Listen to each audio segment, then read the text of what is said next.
Madame, Monsieur, bonjour et merci infiniment à vous de nous retrouver sur Equinox Télévision. Nous sommes le vendredi 23 août 2019 et la Camerco qui préoccupe encore ce matin. Les journaux en font cas dans leur grande une. On parle de zone de turbulence, de couac à Camerco, mais surtout de cette note du ministre des Transports, PCA par ailleurs de Camerco, Monsieur Ernest Ngale Bibeye, qui donc a annulé les récentes décisions qu'il juge illégales du DG Jipendi Kwoto de la Camerco. Il estime que ces nominations-là n'obéissent pas aux règles de l'art et qu'il faut tout simplement et purement annuler ces nominations-là. On note qu'on a eu à Camerco 65 nominations en un seul jour seulement, ce qui a provoqué le courroux de nombreuses personnes qui estiment qu'il y a plus urgent à Camerco à faire que de faire les nominations. Il y a l'audit qui avait été implémenté et surtout demandé au DG actuel, mais également, vous savez, la relance, le redéploiement de l'entreprise, le redécollage de Camerco qui, comme vous le savez, tarde, mais également l'augmentation de la masse salariale qui est incompréhensible pour le ministre des Transports qui estime que cela n'est pas du tout le cas. On a écouté un expert sur la question, Monsieur Georges Djamkepo, qui a clairement dit que Camerco, actuellement, tel que cela se fait, n'est pas loin, n'est pas encore sorti de l'auberge, est encore loin du bout du tunnel, de la sortie du bout du tunnel, puisqu'il faut à peu près 150 milliards de francs CFA pour que Camerco redevienne l'ancienne Camer.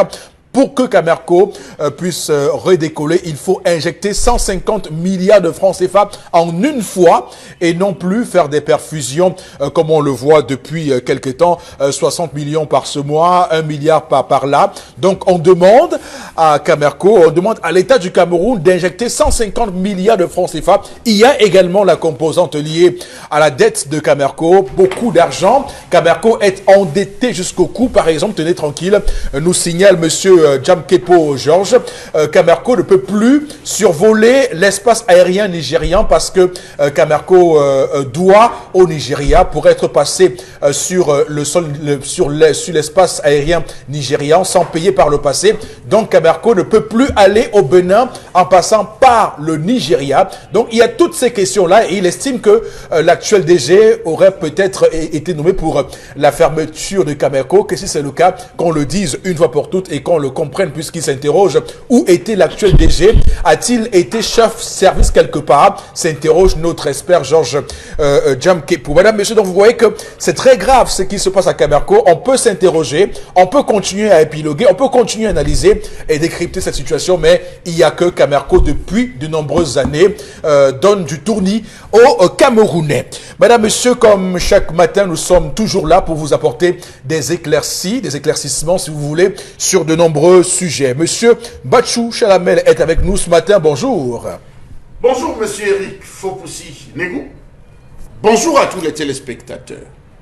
La République du Cameroun est dans la rue. Désormais, vous devez être informé. Allumez juste votre téléphone, allez sur Facebook ou entrez dans certains groupes WhatsApp, vous serez informé. Décret présidentiel dans la rue.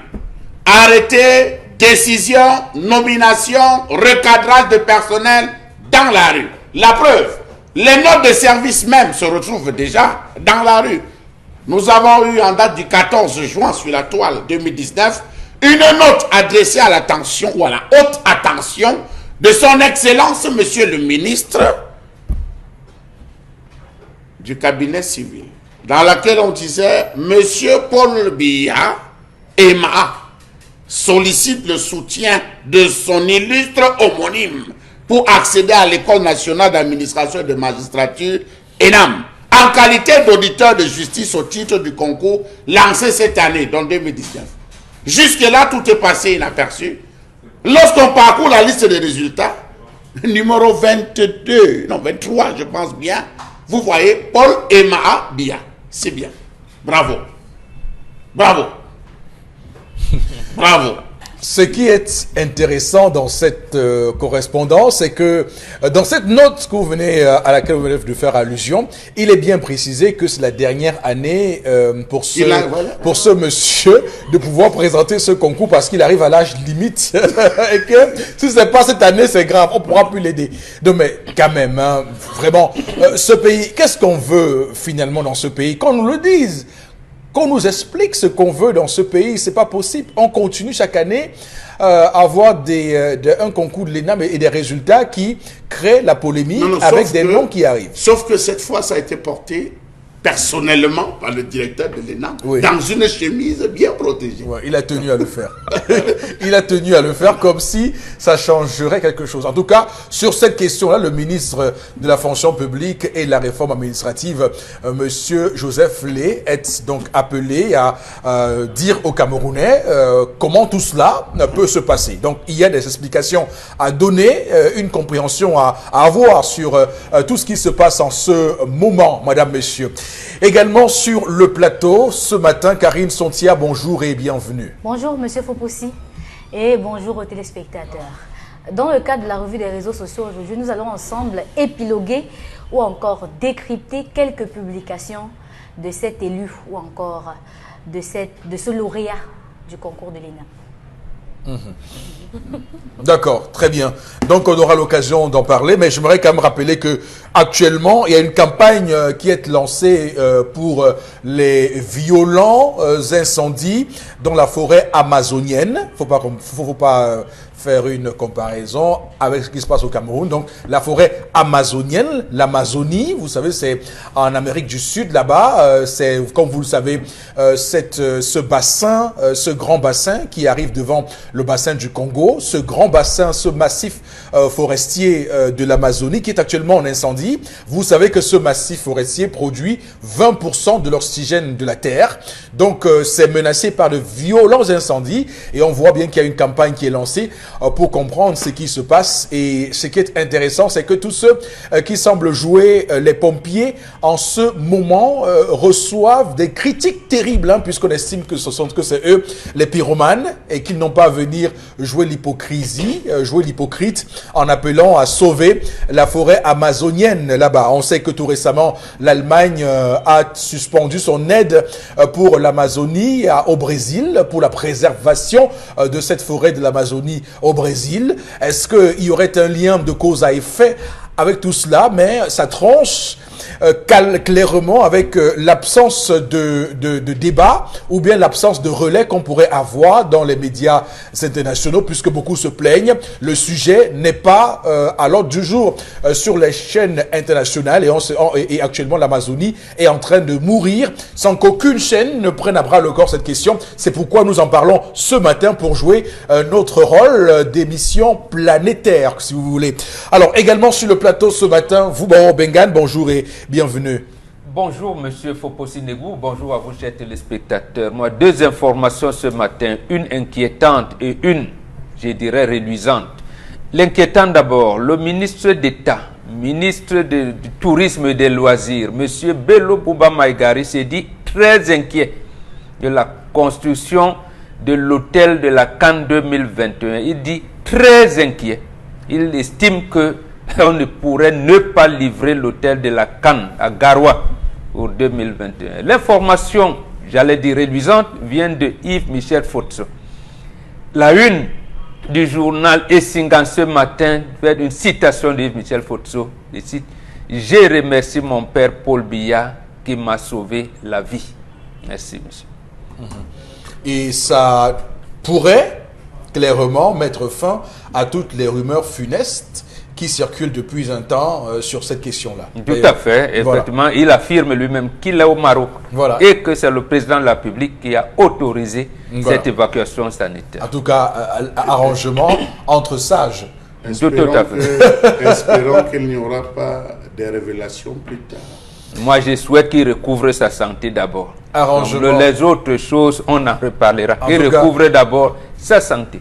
Je rappelle que Yves-Michel Potso est aujourd'hui, comme vous le savez, condamné dans une première affaire, l'affaire de l'avion présidentiel à 25 ans de prison, et dans une deuxième affaire, détournement de fonds publics pour une peine de prison à vie, à perpétuité. Mais là aussi, j'ai un problème. Bon, quelle différence y a-t-il condamnation à vie et condamnation à mort? Oui, mais... C'est condamné à vie. Hein? Non, condamnation à vie. Vous ne sortez de prison que quand vous êtes mort, non? Oui. Alors, mais pourquoi on dit alors à vie? On vous donne un répit. Ah, d'accord. On vous donne un répit de vie. Vous pouvez encore vivre un peu et gérer 2-3 Mais affaires vous ne sortez en de prison que quand vous êtes mort. Oui. Mais la peine de mort, c'est que tout de suite, on vous fusille, on peut ou bien on vous met sur la chaise électrique, ou bien voilà, vous mourrez tout de suite. Voilà. Merci. On va démarrer le programme de ce matin, madame, monsieur. Est-ce que je dois vous demander de bien vous installer? En tout cas, si vous ne l'êtes pas, vous pouvez le faire tout de suite sans problème. Voici l'histoire du jour avec vous, Dominique Audrey Oyengelek. Bonjour et bienvenue. Bonjour Eric Fopoussi, Oui. Bonjour aux téléspectateurs. Aujourd'hui, je vous plonge dans le quotidien d'une famille. C'est l'histoire d'un homme qui est légalement marié avec sa femme. Ça fait des années déjà, sensiblement 10 ans. Et ils ont 3 enfants. Dès le départ, au début du mariage, le monsieur Dagobert, puisqu'il s'agit de lui, c'est un homme qui était tout le temps parti en voyage à cause de son métier. Il était constamment hors de la maison, hors même des frontières du Cameroun. La première année après son mariage, sa femme a conçu et malheureusement, elle a accouché, celui-ci n'était pas là. Il n'est revenu que quelques temps plus tard pour voir l'enfant et autres, mais il a dû repartir encore et encore. Donc sa femme a fait 3 accouchements pendant lesquels il n'était pas définitivement installé au pays. Donc il a convenu avec son épouse que ses enfants porteraient son nom de famille.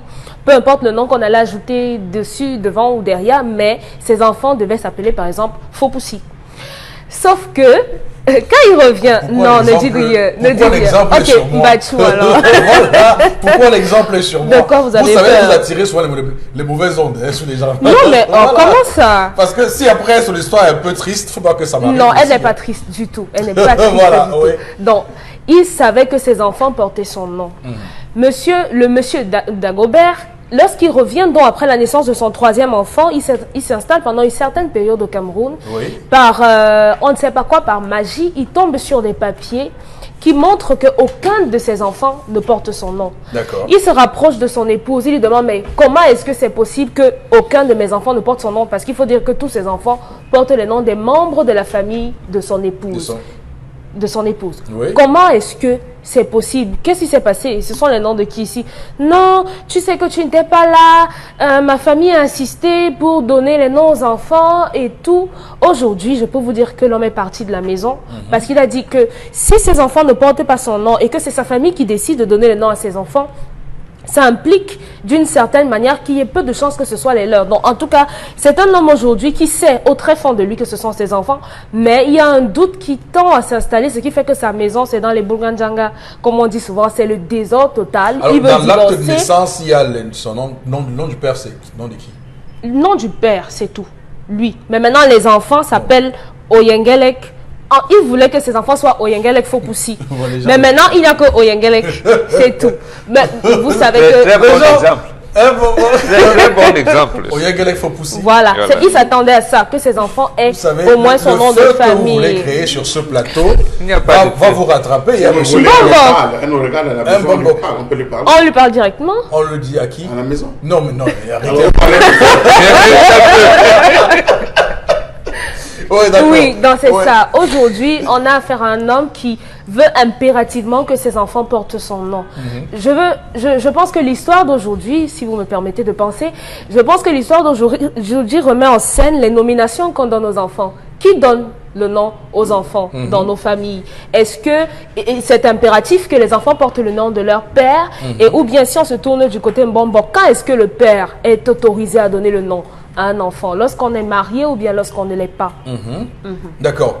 Alors, non, c'est intéressant parce que c'est une question éminemment juridique et le droit a donc résolu une telle question. Mais avant de parler de droit, hein, moi je veux juste savoir, parce que c'est une question importante. Si le nom du père est dans l'acte de naissance, ça veut dire que le père a reconnu ces enfants-là. Oui. Voilà. Mais ses enfants Maintenant- ne portent pas son nom. Non, je veux dire, maintenant, qu'est-ce qu'il veut? Il veut régner les enfants. c'est ça que il faut que juridiquement on comprenne de quoi il s'agit. C'est une question de non-reconnaissance d'enfant ou c'est une question de que... C'est un papa qui faisait confiance à sa femme. La femme accouchait. Quand il rentrait, il berçait l'enfant. Il ne tenait pas à jeter un œil sur l'acte de naissance de l'enfant. Quand il a donc commencé à regarder les actes de naissance, il s'est vu que aucune instruction donnée n'a été respectée. Ça remet donc tout en cause. Et comment donc à dire, est-ce vraiment mes enfants? Pourquoi mes instructions n'ont pas été respectées? Voilà, pourquoi la famille de la femme vient donner le nom alors qu'il est légalement marié avec cette femme? Pourquoi? Je pense qu'il a raison. Oui, non, mais je veux dire quand même, moi je me pose une question. Hein. Il a fait 3 enfants, il était à l'étranger. Ça veut dire qu'au moins, chaque fois il revenait. Oui, il venait. Au pays, mais il n'avait pas besoin de regarder les actes. Non, mais attendez, je veux dire, faut pas, moi je suis quelqu'un de logique dans mon esprit. Hein. Quand on a les histoires ici, on s'arrange pour que ceux qui nous regardent aient les éléments en main. Oui. Ça veut dire que quand il revenait au pays pour, bon, j'utilise un gros mot, pour engrosser de nouveau, si vous voulez, j'utilise un gros mot, excuse-moi pour ça, est-ce qu'il ne prenait pas la peine de savoir ce qui s'était passé avec l'enfant qui était avant? L'enfant qui est né avant. C'est son enfant. L'enfant est né. Oui. Je reviens, je vois ma femme, je visite la famille lorsque je peux. Et quand je rentre, je rentre. Si je reviens engrosser ma femme, je fais ce que j'ai à faire. Et je repars. Non, mais attendez, si vous voulez faire l'amour à votre femme, est-ce que vous regardez l'acte de naissance de l'enfant qui est né avant? Non, je ne pense pas. Donc, bon, en tout cas, bon à savoir. Bon, on commence par vous, allez-y. Non, c'est un homme, permettez l'expression, il est léger. Il est léger et il obéit. Et je suis d'accord avec vous. Parce que l'homme, c'est quoi dans la famille? Pourquoi vous mariez? Vous assurez protection. Vous protégez donc qui? Protégez donc quoi? Et Charles Hamel aime le dire ici, je le répète, ça existe depuis les écrits de Tombouctou. Une femme obéit à son mari, ou alors les instructions du mari doivent être exécutées, sans hésitation ni murmure. Je dis bien, les instructions du mari doivent être exécutées sans hésitation ni murmure. Et dans ces instructions, il y a même des hiérarchies. Il y a une autre instruction qui veut dire que lorsque vous êtes marié, même votre belle famille n'a pas à donner le nom. D'abord, leur fille change de nom. On dit Madame Bengan. Épouse? Non, c'est des conneries.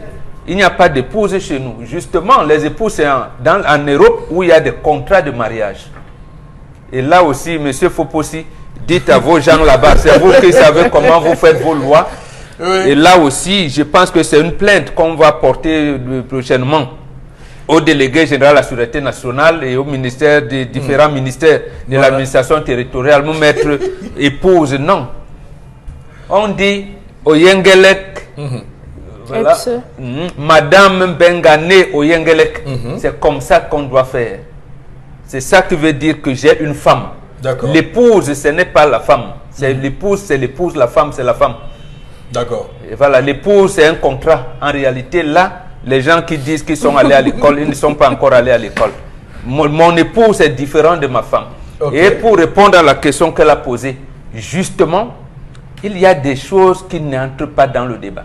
C'est l'homme qui donne le nom à ses enfants. Quand il a épousé la femme. Oui, quand il a épousé la femme. Quand il n'a pas un enfant né avant que sa maman n'aille en mariage, cet enfant appartient au père de la fille. Ça, on ne conteste pas. Mais dès lors qu'on a douté, on a fait tout, non, c'est l'homme qui donne le nom à ses enfants.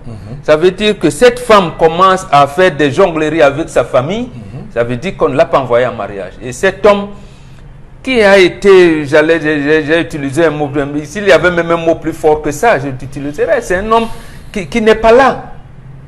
Et ce sont d'autres personnes qui viendront. Il n'a même pas un frère qui peut aider, puisqu'en fait, la femme ne fait pas de déclaration de naissance.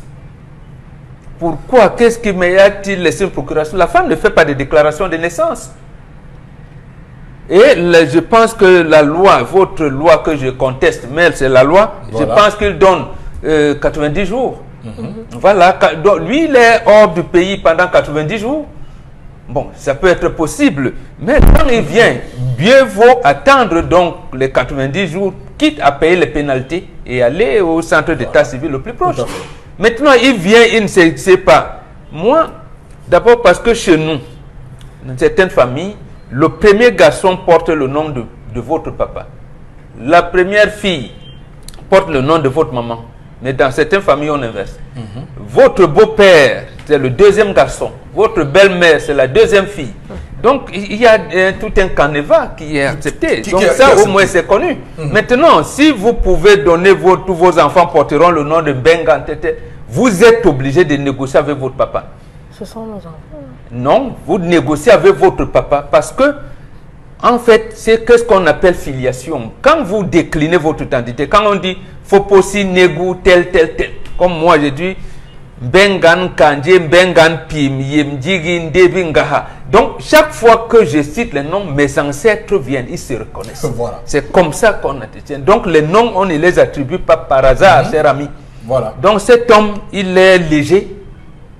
Il est léger et je peux même le condamner pour cela. À ce moment, il ne doit pas se prévaloir de cette turpitude. Là, et alors qu'il assume, simplement. Mais ça ne dédouane pas la femme. C'est une méchante femme. Il y a une méchante femme, il ne respecte pas les instructions de son mari. Et voilà, il y a un couple qui va se retrouver à volo. Alors, juridiquement, j'ai envie, parce que c'est aussi juridique et c'est important aussi. Alors, que faire? Que doit faire un mari pour établir judiciairement qu'il n'est pas le père d'un enfant né de sa femme? Donc le désaveu. Comme on voit, lui, actuellement, il remet tout en cause. Alors, je dois lui dire que ce n'est pas très facile en droit, hein, puisque en vertu de la présomption de paternité, tout enfant né d'une femme mariée a pour père le mari de la mère. Donc, oui, absolument. C'est une présomption. Cependant, le mari peut intenter une action en justice pour établir qu'il n'est pas le père d'un enfant né de sa femme. Ce genre de procès ne peut être valablement engagé que dans 4 cas sévèrement limités, malheureusement. Donc, c'est pas non plus la porte ouverte à tout et à n'importe quoi. Il va les explorer. Il y a l'impossibilité physique de cohabitation. Bon, maintenant, qu'est-ce qu'on entend par impossibilité physique de cohabitation? Donc, cela résulte de l'éloignement pendant la période légale de conception des 190 jours. Bon, lui reconnaît qu'il était là et que, bon, c'est lui qui a fait. Donc là, il n'est pas touché par ce cas-ci. Il y a le recel de naissance. Donc, dans le cas où la naissance, où l'état de grossesse de la femme a été caché au mari, pour le cas, il était au courant de tout ça, il n'y a pas de souci. Naissance de l'enfant avant le 190e jour du mariage. Bon, c'est 3 enfants, donc là-dessus, il n'est pas non plus visé. Conception de l'enfant pendant une séparation légale des parents. Bon, vous savez que cet enfant est légitime, mais le mari peut le désavouer pour simple dénégation. L'enfant doit être né plus de 300 jours après l'ordonnance ou le jugement ayant séparé la résidence. Ça, c'est dans le cas où il y a un divorce. Donc, vous voyez que la loi a encadré tout ça. Est-ce qu'il peut refaire les actes de ses enfants? Non, il va attendre que les enfants grandissent et ils vont changer les noms. Oui, les enfants, tout le monde peut changer son nom. Absolument. Vous grandissez, vous demandez qu'on change. Oui, il faudrait qu'il refasse. Votre nom. Refaire comment? Qu'on change tout, non? Non, il faudrait qu'il obéisse à l'une des orientations, à l'une des dispositions parmi les 4. Vous voulez faire ce que au Cameroun font l'acte Kumba. Bon, merci. On va prendre également le propos de Charles Hamel ce matin. Monsieur Eric Fopoussi, les noms de famille n'existent pas.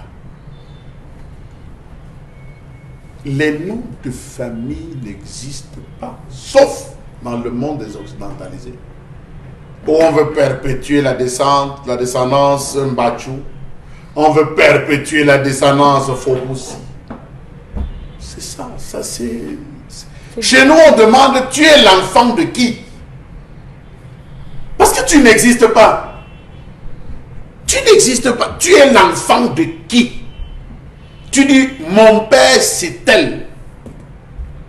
On dit, ah, donc tu es l'enfant de... Vous sortez de tel endroit. On ne s'identifie pas au nom, monsieur, il faut pousser. Non. Je suis l'enfant de tel. On dit, ah, votre concession c'est à tel endroit. On connaît votre concession. Mais aujourd'hui, nous avons affaire à la bagarre. Les textes qui régissent le nom sont clairs sur les bantous. Mbombo est chef de famille. Il peut arriver, il arrive dans une concession, lui annonce qu'il y a l'une de ses filles qui est enceinte. Mbombo dit, ok. Quand je regarde toute la famille, je me rends compte qu'il y a un nom d'un de nos ancêtres qui a disparu. Mettez-moi. Qui a disparu. Cet enfant portera le nom de tel. Parce qu'il détient la généalogie. Il le dit d'autorité. C'est d'autorité. Il absolument. dit portera le nom de tel. Il le dit et il se tourne et s'en va. Parce que c'est ça la famille. Perpétuer les noms, perpétuer les générations. Vous avez des noms qui ont disparu dans certaines familles. Absolument. Plein de noms ont disparu dans certaines familles. Mais il y a des Et remplacés par des prénoms vraiment dotés d'un obscurantisme. L'enfant c'est qui Jovi. L'enfant c'est qui Brandon. c'est qui c'est Brandon. C'est quoi Brandon, ça veut dire quoi? Monsieur Eric Faupoussi. Moi, j'ai un vu. C'est moderne. Non, Permettez-moi. Non, Chalamel, ce que vous dites, il faut bien que vous précisiez votre pensée. Vous voulez dire quoi? Que les gens n'ont que des prénoms dans leur état de naissance? J'ai dit un nom et 4 prénoms, ça sert à quoi? Ah, vous voulez des noms, même Oui. 3, 4 noms On ne connaît pas le prénom en Afrique dans tous les cas. C'est encore occidentalisé. J'ai pris dans le cas de ce chef de famille qui débarque et qui dit l'enfant portera tel nom. En Afrique, toute personne qui se marie ou l'enfant né à la suite d'un mariage porte le nom du Django, du gars qui vient d'entrer dans la famille. C'est-à-dire quoi? C'est-à-dire que monsieur il faut pousser. Vous prenez ma soeur en mariage. Ce que je souhaite. ce qui est loin de moi. Vous prenez ma soeur en mariage, s'il vous plaît. Vous prenez ma soeur en mariage. Vous allez faire des choses. Vous prenez ma Pourquoi soeur. commencez vous? Vous prenez ma soeur en mariage. Oui. Un enfant né dans la famille, dans ma famille, j'impose qu'il porte votre nom. Ah. C'est comme ça, oui. Eh ben, Principe d'intégration, on ne vous a Ça pas s'est entendu. fait, ça Non, s'est mais fait. alors, pour le coup, je veux C'est être bien, votre ça. frère. J'ai dit, vous entrez, vous dotez, vous entrez dans la famille. L'enfant qui naît à la suite porte votre nom. Voilà. On vous dira, votre Mbombo est né dans la famille. Dans le cas de succession, vous avez des parents qui disent, le jour que je vais décéder, l'enfant mâle qui naîtra sera mon successeur. Il n'a pas dit dans quelle famille, il n'a pas dit dans quelle vente, il dit dans cette famille. Après ma mort, l'enfant qui naîtra un an après moi, après que je sois parti, sera le successeur. Vous avez des grands-mères qui disent la même chose, des mamans de maquillage qui disent Absolument. la même chose, monsieur Lifopoussi. Alors, est-ce qu'on est dans cette configuration? Il faut se poser la question. Parce que nous avons tout rejeté. Nous avons tout rejeté, monsieur Lifopoussi. Nous avons pris le blanc. Non, l'enfant va porter le nom de Mbachou d'abord. Après, prendre les autres noms qui suivent après. Si tu veux, tu mets après. Mais pourvu qu'elle se mette Mbachou. Oui. Voilà autant de choses. Et les gens sont contents de faire ça. Oui, mais ça a tué les familles. Vous êtes qui? En Afrique, monsieur Eric Faupoussi, vous ne vous nommez pas. C'est interdit de se nommer sur un enfant. Vous voyez des enfants qui donnent le nom jusqu'à ajouter dessus Junior. Chalamel Bachou, Junior. Quand on parle de que c'est moi-même. Ou bien, Faux. il dit Chalam Bachou 2. Vous êtes en train de maudire ces enfants. C'est une malédiction, oui, que vous donnez à ces enfants. Absolument. Bon, on va parler tout à l'heure du nom, la valeur du nom. J'espère que vous l'avez écouté. Je dis, vous êtes en train de maudire ces enfants. On ne se surnomme pas. Tout à fait. Vous devez surnommer ceux qui vous ont précédé. Vos parents. Vos enfants doivent porter le nom de ceux qui vous ont précédé. Demain, c'est vos enfants qui vont vous reconnaître. C'est comme ça qu'on reconnaît ceux qui ont bien préparé leur vie, qui ont bien vécu. Vous entrez dans certaines familles, vous trouvez, il y a un seul nom qui chauffe dans la famille. Vous entrez dans une autre famille, vous trouvez Kachu. Vous entrez, vous trouvez le Tuigua. Il y a des noms qu'on trouve plein dans les familles. Vous vous demandez, mais pourquoi c'est le nom si que tout le monde porte? On vous dit parce que ce grand-père-là, il était amour, il était ceci. On souhaiterait que... Oui. Voilà là on se retrouve avec la question du nom, monsieur Eric Faupoussi, dans ce problème, comme l'expliquait tout à l'heure Bobo. Le monsieur est léger. Le monsieur est léger. Parce que le nom, ce n'est pas vous et votre femme qui couchez sur un lit décidez que celui que tu as dans le ventre là portera. Vous savez comment on donne le nom en Afrique, monsieur Eric Faupoussi? Au 3e mois, le père prend ce doigt, ce que vous appelez le majeur. Il met les crachats, il met dans le nombril de sa femme. Et il parle. Je ne vous dirai pas pourquoi, mais c'est un rituel entre le père et l'enfant. Ah oui, on a cadré la femme, monsieur Rifop aussi. Ça, il faut le savoir. Mais Les on gens ne le savent fait pas. plus ça, malheureusement. Parce que les gens ont refusé de rentrer à la source, d'aller voir les bonbons, de rentrer voir les gens. Pourquoi les initier à cela? L'homme au troisième mois prend la salive, il met dans le nombril de sa femme. Parce que la femme reçoit tout de l'homme. C'est à ce moment qu'elle dit, je suis ton père. Je t'ai fait. C'est moi qui t'ai fait. Et c'est là où on dit, le père de la famille, papa, ma femme est enceinte. Le père dit, ok, tu as pensé à quoi? Moi, je te propose que l'enfant porte un nom. C'est toute une réunion, monsieur Rifopoussi. C'est pas l'homme et la femme qui s'asseyent pour dire que mon enfant va porter tel nom. Donc tout à l'heure, tout ce que vous avez sorti, vos textes juridiques, et tout, vraiment laissez ça. Le père dit, ok. Non, non. Moi, je pense que non, rien à voir. On va porter plainte contre ça. Ça ne dit rien. C'est ça que vous payez. Monsieur Rifopoussi, vous allez arriver, on va vous dire, l'enfant porte, le père vient dire, après consultation de ma famille, après discussion avec mes aînés, on a décidé que l'enfant, si c'est un garçon, il portera tel nom. Si c'est la femme, elle portera tel nom. Vous allez être surpris que parfois des mamans, des grands-mères, lorsqu'elles arrivent pour porter, le premier jour qu'elles arrivent à l'hôpital pour porter l'enfant, elles commencent à appeler l'enfant avec un nom.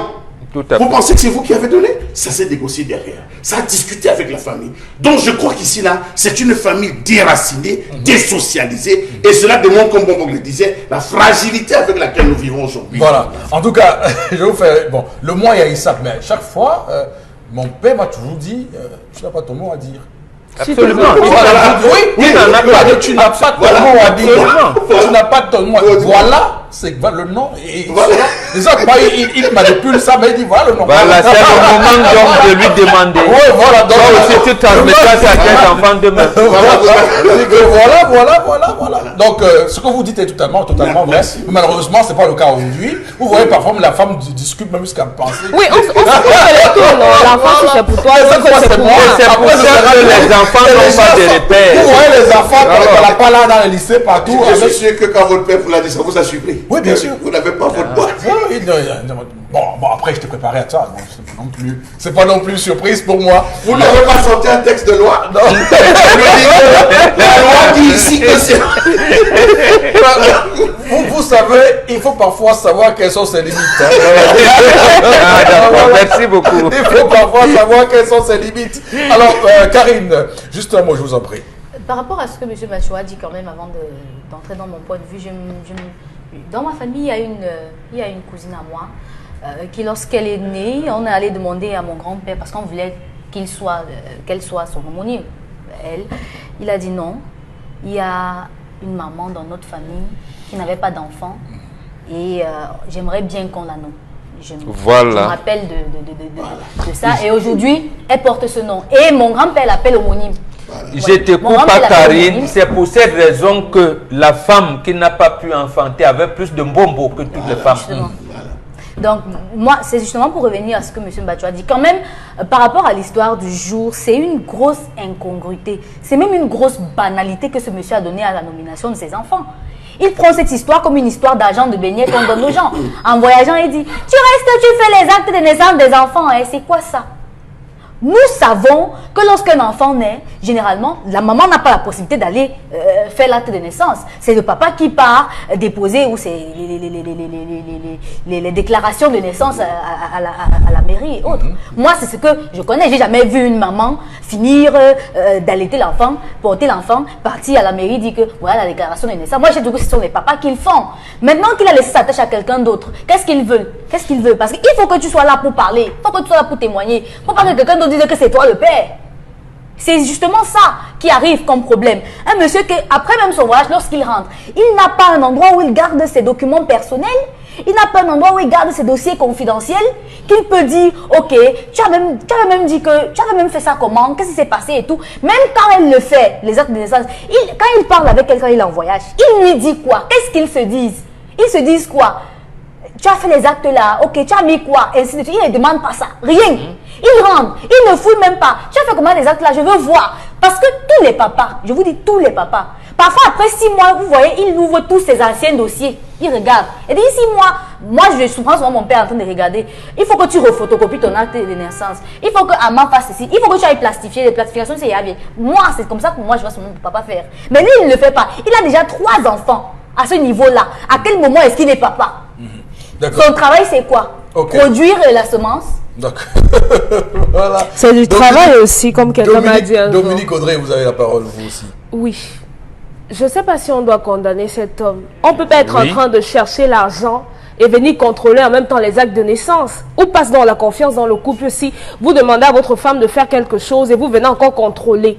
Il s'est juste fait tromper. La confiance n'exclut jamais le contrôle. La femme qui vous fait à manger, qui vous fait des enfants, vous lui dites que non, voilà ça ceci. qui arrive, Justement, comme dit quelqu'un. Oui, c'est donc lui qu'on doit plaindre parce qu'il est tombé sur une mauvaise femme. Je ne suis pas sûre. C'est vrai que avec ce que Mbombo et Charles Hamel ont dit, la façon de penser, de voir les choses, ça change diamétralement. Mais est-ce que ça donne alors le droit à la belle famille de venir donner le nom aux enfants? Non. Maintenant qu'on est donc marié, est-ce qu'il n'y a pas de malédiction pour cet enfant qui porte les noms qu'il ne devrait pas avoir? Ok, c'est la famille qui doit décider de donner le nom à l'enfant et autres. Là, on fait les conclaves pour ça. Mais est-ce que, même si la famille a décidé de donner Mbachou à l'enfant, est-ce qu'on ne peut pas mettre faux poussi sur ça? Qu'est-ce que ça fait? Non, déjà, on donne Mbachou faux poussi, Oyengelek faux poussi, Sancha faux poussi. Où est le mal? Si vous voulez mettre deux noms, j'en donne un que vous déclinez, c'est lui qu'on appelle le professeur Onangini. Ce n'est pas son nom. En principe, on devait l'appeler Ngini Oona. Mais parce qu'il naît en France, les Français qui ne savent rien du tout de ce qu'on appelle la culture, ils disent que pérenniser. Est-ce que le professeur Joseph Onaler a dit qu'il voulait pérenniser cette dénomination comme ça? Ils viennent changer. Donc ça veut dire qu'on peut mettre le nom du père quand même, après avoir donné le nom de la famille. Pas quand même, c'est le père qui dit, après consultation. Voilà. D'accord. Parce que vous voyez, on va dire Ngwan Abidias. C'est Ngwan, le fils de Bidias. Bidias, tout à fait. Ngor Yedna, la fille de Yedna. Non, c'est important de le préciser, il faut que les gens le sachent. On ne donne pas au hasard. Et c'est ce que mon box se tue là. D'accord, très bien. Ok, c'est entendu. Quelques messages seulement pour rattraper un peu de temps dans cette émission ce matin. Moi, je pense que c'est un abus de confiance. Je pense que c'est un abus de confiance. J'ai fait seul l'acte de mes enfants et ils portent le nom de leur papa, Aline depuis Malabo, qui nous écrit ce matin. Merci Aline. Vous, au moins, vous savez obéir aux instructions de votre mari.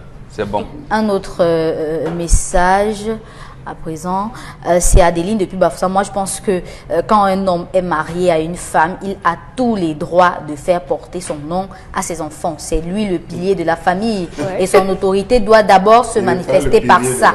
Il n'est pas le pilier un autre message, cette femme n'est pas sérieuse car il faut que l'homme doit douter vraiment si c'est tous ses enfants et le mien, car l'acte de mariage, l'acte de naissance ne porte pas son nom de famille. Elvis de Douala qui nous écrit: la femme ne reconnaît pas le père des enfants sauf sur le point de vue financier, raison pour laquelle aucun enfant ne porte son nom mais leur acte le porte.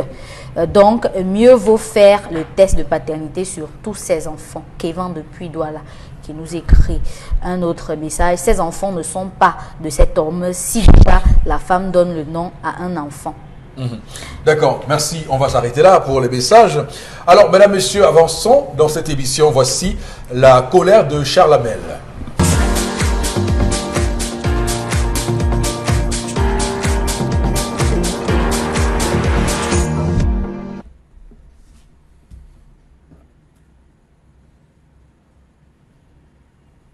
Je m'interroge ce jour sur la question de l'abandon de la ville de Martap. C'est au Cameroun, Martap, dans la région de l'Adamawa et le département de la Vina. Pourquoi est-ce que la population de Martap souffre-t-elle alors qu'elles vivent sur de l'or qu'elles protègent depuis 1967, date de la première exploration, Mini Martap Ngaoundal? Qu'est-ce qui peut expliquer que la population puisse mourir devant les entreprises qui se battent considérablement dans les gisements de bauxite? Gisements qui reposent sur un plateau aride, séparé par des vallées peu profondes, couvrant environ 1000 km². Comment comprendre que les énormes ressources énergétiques minières et forestières dont jouit la ville de Martap n'aient pas réussi à créer l'emploi, la richesse et générer des revenus pour la population? Comment comprendre ce jeu de mots dans les chiffres estimatifs des tonnes de bauxite? Une récente étude réalisée par la Canyon Resources a identifié 250 millions de tonnes de bauxite à très haute teneur sur les 550 millions de tonnes existantes du projet de classe mondiale. De quoi développer en 5 ans la commune de Martap, avait-on dit. Une autre étude publiée en 2012 attestait que le potentiel de gisement de mini Martap et Ngaoundal, couplé aux 50 millions de tonnes de gisement de Fongo-Tongo dans la région de l'Ouest Cameroun, faisait du Cameroun le deuxième terreau de la bauxite en Afrique derrière la Guinée équatoriale, la Guinée-Conakry, et le 6e dans le classement mondial. Pourtant, les déclarations des premiers explorateurs allemands en 1960 attestaient que la bauxite de Martap, dont la chaîne montagneuse enjambe la localité de Minim et de Gaoundal, était évaluée en termes de réserve à 1,2 milliard de tonnes. Savez-vous que Martap est enclavé? Que dis-je? Oublié, négligé, abandonné, délaissé, un endroit perdu dans le Cameroun, mais pourtant trop riche. Comment comprendre que ce soit pratiquement une piste qui relie Martap à Ngaoundéré, Douya Layel ou Minim? Comment comprendre qu'une zone aussi riche que celle-là n'ait pas de réseau téléphonique viable, surtout pas un service de poste? Savez-vous que c'est seule une agence de voyage, une seule, qui dessert la localité une seule fois tous les 2 jours? Vous ratez la voiture, vous attendez. Le jour suivant ou le jour d'après. Savez-vous que se déplacer pour Martap demande une patience chrétienne avec tout son lot de problèmes, poussière, secousses, coupeurs de route quotidien de tous les voyageurs. Ça fait 120 km de route caillouteuse et dangereuse partant de Ngaoundéré pour Martap. Savez-vous qu'au-delà de ces missions officielles, les notables de la chefferie de Martap, puisque c'est une chefferie de 2e degré, se plaignent sans cesse qu'il ne se passe pas 2 semaines sans que des hélicoptères ne se posent sur la chaîne montagneuse de Martap, sans qu'ils ne soient en aucune façon informés. Les hélicoptères arrivent, ça se pose, ça repart. Savez-vous qu'il ne passe pas de jour sans que le chef de 2e degré déclare que des Blancs viennent avec des hélicoptères, ils portent dans des sacs la bauxite et s'en vont sans venir les consulter au village? Comment comprendre que des personnes, généralement des femmes, affirme-t-on là-bas, viennent à Martap munies des documents, dit-on, officiels, pour prendre des kilos de bauxite et s'en vont? Qui exploite donc finalement cette zone? Savez-vous que sur une plateforme montagneuse, une 50aine de fosses sont observables? Des sondages opérés par les Allemands dans les années 1960, alors qu'ils exploraient le bauxite de Martap. Martap n'a pas d'eau. Martap n'a pas d'école. Martap n'a pas un collège conventionnel. Martap n'a rien. Martap souffre. La ville de Mini Martap est un no man's land. Comment comprendre que sur le plan social, les populations attendent le bitumage des routes, la construction des écoles, avec un collège d'enseignement secondaire qui ne dispose d'aucune structure suffisante pour assurer la formation? Pas de table-banc, pas d'enseignants, pas de directeur. Comment comprendre qu'une zone comme celle-là ne dispose même pas d'une école de formation, une seule école de formation des jeunes dans des spécialités telles que l'ingénierie en mine, en pont et chaussée, mieux la création d'un institut de mine à vocation sous-régionale? Comment comprendre que depuis le déclenchement de cette affaire, il n'y a jamais eu la mise sur pied d'un mécanisme de compensation des riverains, le recrutement des employés? Sur le plan de l'environnement, on a oublié d'organiser la conservation et l'aménagement des écosystèmes à travers le reboisement fréquent. Ah oui.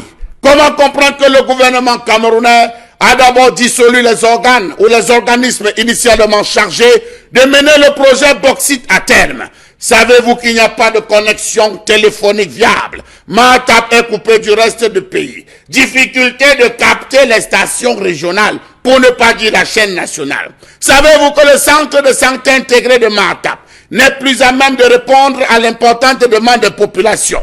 Pour se soigner, on se déplace vers Ngaoundéré. Tant pis si vous avez les courbatures. On compte le nombre de décès entre Martap et Ngaoundéré. Savez-vous que le centre de santé intégré de Martap accuse un sérieux retard, sous-équipement de centres hospitaliers, insuffisance de salles d'hospitalisation, insuffisance de personnel dans les centres de santé, consommation de médicaments de la rue. Là-bas, les docteurs vont de village en village. Le jour qu'il passe ses consultations générales, après il continue avec son plastique sur la tête. Absence de réfrigérateur pour la conservation de médicaments. Savez-vous que la mairie de Martap, une seule personne est receveur municipal et comptable matière? Savez-vous que les services municipaux sont éparpillés entre Ngaoundéré et Martap? Savez-vous qu'à Martap, les populations ont de sérieuses difficultés à scolariser leurs enfants, à établir des actes de naissance aux enfants accouchés traditionnellement? Parce que là-bas, on accouche encore avec la lame. À Martap, il existe une ignorance, un oubli total dans une exploration profonde. Chalamel, quand vous nous amenez dans des endroits comme ça, vous voulez qu'on dise quoi? Que parce que sincèrement c'est un scandale, ce qui se passe à Martap, c'est clair que quand vous nous amenez à dire ça, on va clairement peut-être griller une larme quand on voit surtout le potentiel de Martap. Et c'est une région, Adamawa, qui est une région que nous aimons beaucoup, l'Adamawa. Également, quand on voit tout ce qu'il y a à dire, j'aimerais quand même dire un mot sur le maire, hein, Iya Souleimanou, qui est le maire de Martap, qui, on va le dire, vous l'avez dit, est beaucoup plus à Ngaoundéré que dans sa commune. Il faut le dire, c'est malheureux, mais c'est vrai. Et il faut également dire que malheureusement, c'est un endroit, avant que vous me preniez la parole, hein, parce que je tiens à dire ça, je m'en voudrais si je ne le disais pas, c'est un endroit qui a des sites touristiques qu'on aurait pu exploiter. Vous avez commencé par là-bas au Bengal en évoquant l'alerte donnée par le ministre du Tourisme, mais il y a également que Martap peut commencer par là. Il y a, comme vous le savez, les rapides de Mandourou, on voit parfois les images des rapides de Mandourou. Il y a le lac Bini, par exemple. Il y a la réserve de Faro-Paro, par exemple, qui peut... tous ces endroits-là sont des sites touristiques. Rares. Il y a des espèces, oui, des espèces rares là-bas. Et il faut dire aussi, et ça pour dénoncer, qu'il y a un trafic faunier de la faune là-bas énorme. Un trafic anarchique énorme là-bas. Il faut trouver le moyen de voir quelles sont les complicités. Et vous avez évoqué le plus grand de ça, la bauxite. C'est quand même terrible parce que quand on voit comment on exploite la bauxite là-bas, pour ceux qui pensent que le Cameroun n'a pas été vendu, je pense que pour aller vérifier ça, il faut aller à Martap pour se rendre compte que ce pays, sincèrement, est un pays qui est laissé à des gens qui viennent ainsi s'enrichir au Cameroun. Donc, c'est ce qu'il faut dire et ça fait mal au cœur quand on voit cela. Et beaucoup penseraient que c'est une zone qui est très loin et qu'on ne pourrait pas... Non, il y a un manque de volonté politique là-dedans.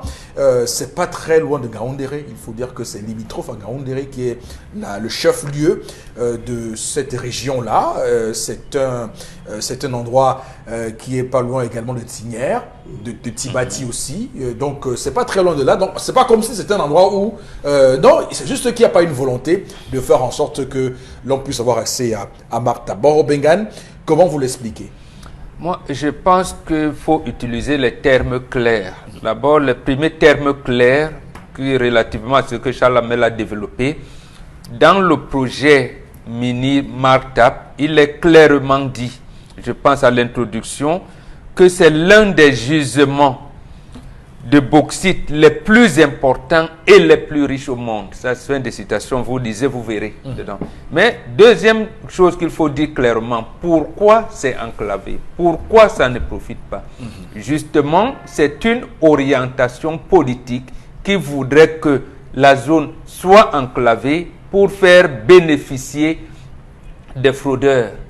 Ce que nous appelons fraudeurs. Mais en fait, ces gens qui ont les permis d'exploitation sont bien encadrés par les autorités administratives. Et ce ne sont pas les autorités administratives qui délivrent des permis d'exploitation ou de prospection, ainsi de suite. La décision vient de Yaoundé. Et les autorités administratives, en réalité, se trouvent face à un bonbon qui vient avec un truc signé. Dès lors, avec le radio de commandement, puisqu'il n'y a pas de ligne de téléphone, avec son radio de commandement, il se réfère auprès des services du gouverneur. On lui dit oui, on l'a validé, c'est bon. Il se dit quand même que bon, Au ministère, on lui dit non, c'est bon, c'est reconnu. Au ministère, bon, il va faire comment? Il va seulement dire que non, gars, tu laisses quelque chose là pour le chef. Donc, en fait, voilà comment c'est fait. Pourquoi c'est là? Précisément parce que notre sous-sol, à partir de 30 mètres, il faut le dire, ne nous appartient plus. La France nous a concédé l'exploitation jusqu'à 30 mètres, ce qu'on appelle l'exploitation artisanale, jusqu'à 30 mètres. Mais même cette exploitation artisanale, les gouvernements, que ce soit d'Aïdjo ou de Paul Biya, ne veulent pas que ça profite à la population. C'est pourquoi ils ont créé le CAPAM et tout ce que le CAPAM nous livre comme problème. Et le CAPAM, qui ne savait pas, parce que le CAPAM est resté technique, je ne lui reproche pas cela. Oui. Ils ont fait toutes les opérations techniques, mais le CAPAM même se trouve dans un moment où il se dit, mais toutes les comment je vais dire ça, les orientations qu'ils donnent au gouvernement ne sont pas respectées. Eux-mêmes, ils sont là, ils se coupent la tête. Quand ils prennent la retraite, ils deviennent seulement conseillers ou espérants. Ceci, je ne comprends pas. Non, nous sommes dans une situation où le Cameroun a été vendu pour que les populations camerounaises n'en profitent pas. En réalité, c'est là le verrou.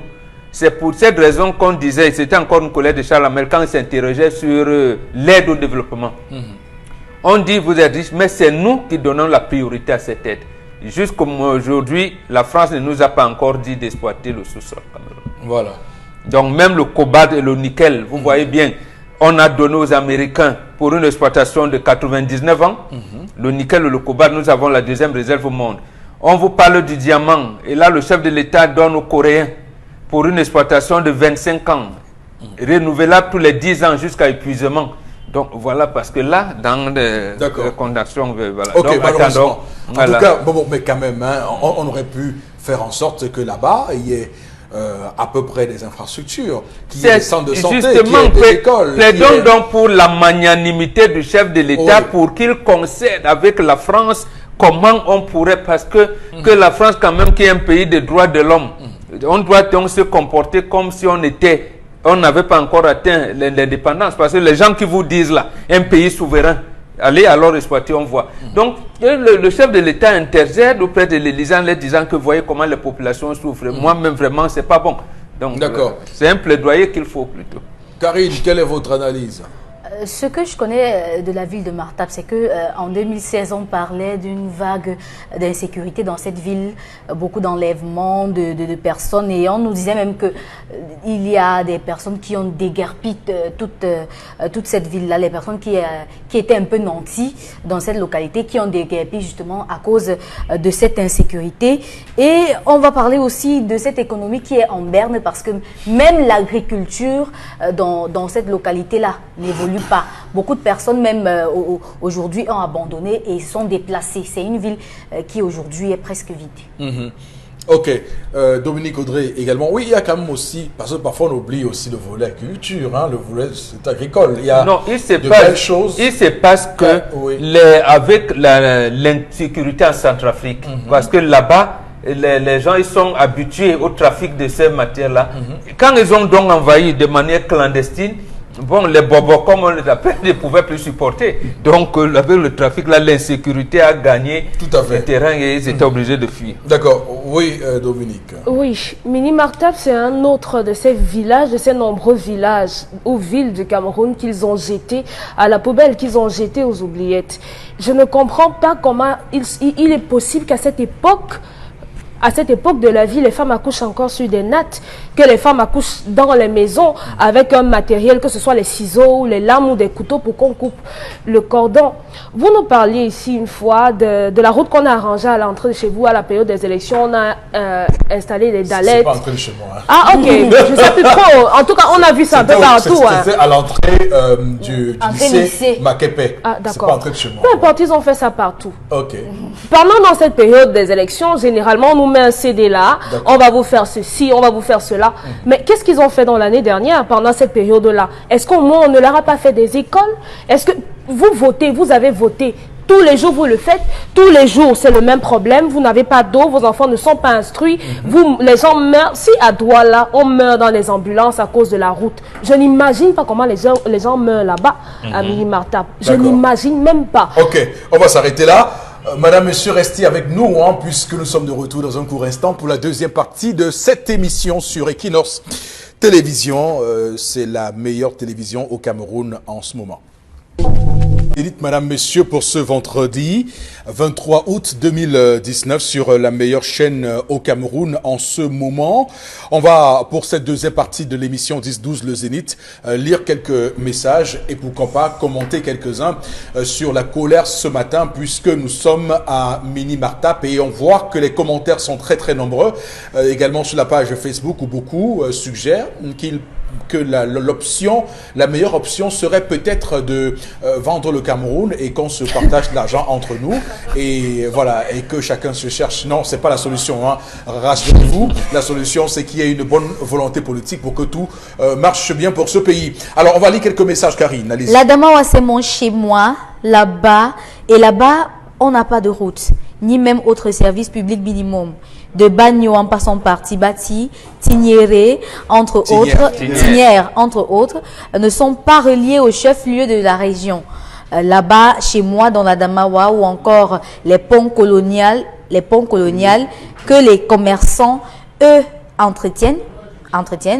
La situation de Martap, c'est une situation qui représente l'ensemble de la région de la Damawa. Charles Hamel. Monsieur Eric Fopoussi. Qu'allez-vous nous dire maintenant? Oui, monsieur Eric Fopoussi. Oui. Il y a 4 endroits qu'il faudrait absolument côtoyer dans sa vie pour être heureux. Vous devez avoir proche de chez vous une église pour les chrétiens, une mosquée pour les musulmans, une école ou un lycée, un dispensaire et un marché. Voilà les 4 choses qu'il faut absolument avoir. Près de chez vous, Près hein? de chez vous, monsieur Eric Fopoussi. Près de chez vous, pour être heureux. Lorsque vous arrivez dans une zone, vous vous rendez compte que les pasteurs même fuient là-bas, monsieur Eric Fopoussi. Interrogez-vous. N'y allez pas, interrogez-vous. Parce que les gars, certainement, se rendent compte que c'est autre chose. Nous parlons de Martap. J'ai discuté, monsieur Eric Fopoussi, avec des gens qui viennent de Martap. Des gens qui résident à Martap qui vous disent, s'il n'y a pas d'eau, vous avez vu les images de Wolordé, mais allez à Martap. C'est grave. Où il n'y a pas la guerre. C'est grave, monsieur Eric Fopoussi, merci d'avoir précisé. Mais bon, où il n'y a pas de guerre, il n'y a pas d'eau. Sur le plan agricole, les produits pourrissent dans le champ parce qu'on ne peut pas sortir. Vous connaissez, c'est les cas saviennes, monsieur Eric Fopoussi. C'est les cas saviennes. Ça en faut la mort. De l'époque, je dis les cas saviennes qui vont de Gaoundéré à Martap, monsieur Eric Fopoussi. Vous devez vous armer de patience. Vous armez de patience parce que la route est longue. Sur les sièges, on vous met 10. On vous met 10. Vous êtes assis entrecroisés, c'est-à-dire vous êtes assis là, voici vos jambes. Au milieu de vos jambes, vous ne les fermez pas. Au milieu, il y a quelqu'un qui met son pied, qui recroise. C'est comme ça, c'est la succession face à face. Et il y a d'autres qui voyagent au-dessus. Parce que chacun veut rentrer dans son chez soi. Vous ne pouvez pas avoir autant de richesses, monsieur Eric Fopoussi. Et surtout, quand on vous dit que c'est depuis les années 60, on retrouve les cratères. Les premiers cratères qui existent ont été sondés par les Allemands. Mais monsieur Eric Fopoussi, 1960 à aujourd'hui, on vous dit que dans les années 70, 80, les années 70, autant pour moi, monsieur Eric Fopoussi, vous avez le chef de l'État 60-70, vous avez le président Idjo qui allait visiter, qui descendait se reposer à Martap, où on apercevait des phacochères, où on apercevait des antilopes. Il venait se ressourcer, monsieur Eric Fopoussi. C'était des zones extrêmement attrayantes où le tourisme, quand on parlait du tourisme, monsieur Eric Fopoussi, on citait des zones comme Martap. Oui, les réserves de Faro-Paro. Vous avez raison. Les réserves où les gars allaient se balader et toucher du doigt la vie sauvage. Vous voyez des lions, des animaux qui se baladaient. C'était un plaisir, monsieur Eric Fopoussi. Lorsqu'on vous dit que les services minimums, qu'aujourd'hui les parents ont du mal à faire le jugement supplétif, beaucoup d'enfants là-bas n'ont pas d'acte de naissance. Parce qu'on accouche de manière traditionnelle avec la lame. N'ayons pas peur de le dire. On accouche là-bas avec la lame. De manière traditionnelle. On taille avec la lame. Lorsque vous ne pouvez pas arriver en Gaoundéré, vous faites comment? On a développé le secteur de la pharmacopée. Les salles de classe n'ont pas de banc. Monsieur Eric Fopoussi, les enfants fréquentent comment? Le directeur de l'école des lycées préfère aller vivre en Aoudéré et arrive en saison, en contre-saison pour observer comment ça fonctionne. Si vous n'avez pas l'amour et la passion, au moins mettez la route. Mettez la route. Vous avez les chefs qui se plaignent. Les chefs se plaignent que mais on voit des gens entrer et sortir avec des documents. Si vous avez toute une zone qui est analphabète, qui saura reconnaître un document officiel d'un document falsifié? Qui saura reconnaître que ça a été signé par X ou par Y? Et c'est là où on interpelle les autorités. On n'a jamais dit qu'il ne fallait pas exploiter. Non, on n'a jamais dit. Et il faut exploiter, mais il faudrait associer les populations, monsieur Eric Fopoussi, dans ce processus. Alors j'estime que c'est assez grave. C'est assez grave et je crois que monsieur Eric Fopoussi, aujourd'hui, les populations ne demandent qu'une seule chose, leur bien-être. Voilà. Mettez les lignes téléphoniques, saturées. C'est pas important quand on vous dit que même la chaîne des régions, les stations régionales, on ne parvient pas à capter. Mais monsieur Eric Fopoussi, posez-vous les questions. Ils suivent quoi? En termes d'information, ils suivent quoi? Ils sont coupés du monde. Si cela n'est pas voulu, ça je peux me tromper, si cela n'est pas voulu de manière express, qu'il n'y ait rien, il n'y ait pas accès au téléphone, il n'y ait pas accès, ça veut dire qu'il y a des choses, il y a une raison pour laquelle on veut empêcher ces gars, on leur permet de vivre partout au Cameroun, Chalamel, non, attention, on ne va pas dire que les gens veulent empêcher le développement partout au Cameroun. Monsieur, à un moment donné, on tire les conclusions. Si vous n'avez pas, je vous ai dit que quand vous arrivez à Kenzu, vous arrivez à Tokyo, vous arrivez dans la zone de Mbang. Oui. Quand vous captez la télé, vous suivez les chaînes des pays voisins. Voilà. Je vous ai dit, vous suivez les chaînes des pays voisins, il n'y a rien. Il n'y a pas un effort. Et c'est ça le drame. On a tout focalisé dans les grandes régions. Douala, Yaoundé, Bafoussam et Boloba. Mais non, c'est pas normal. C'est pas normal. Vous pensez que dans les grandes... Non, mais à côté de cela. Non, pas à côté. C'est le paradis. Non, je veux dire que... Ça, c'est toujours à peu près. La théorie du complot pour ça, peut-être, mais je dis ceci, ce que l'on remarque à Mini-Martap, on le voit partout au Cameroun. Je le dis encore, c'est une politique généralisée d'absence de résultats, de négativité absolue. Chalamel, et vous avez fait beaucoup d'endroits.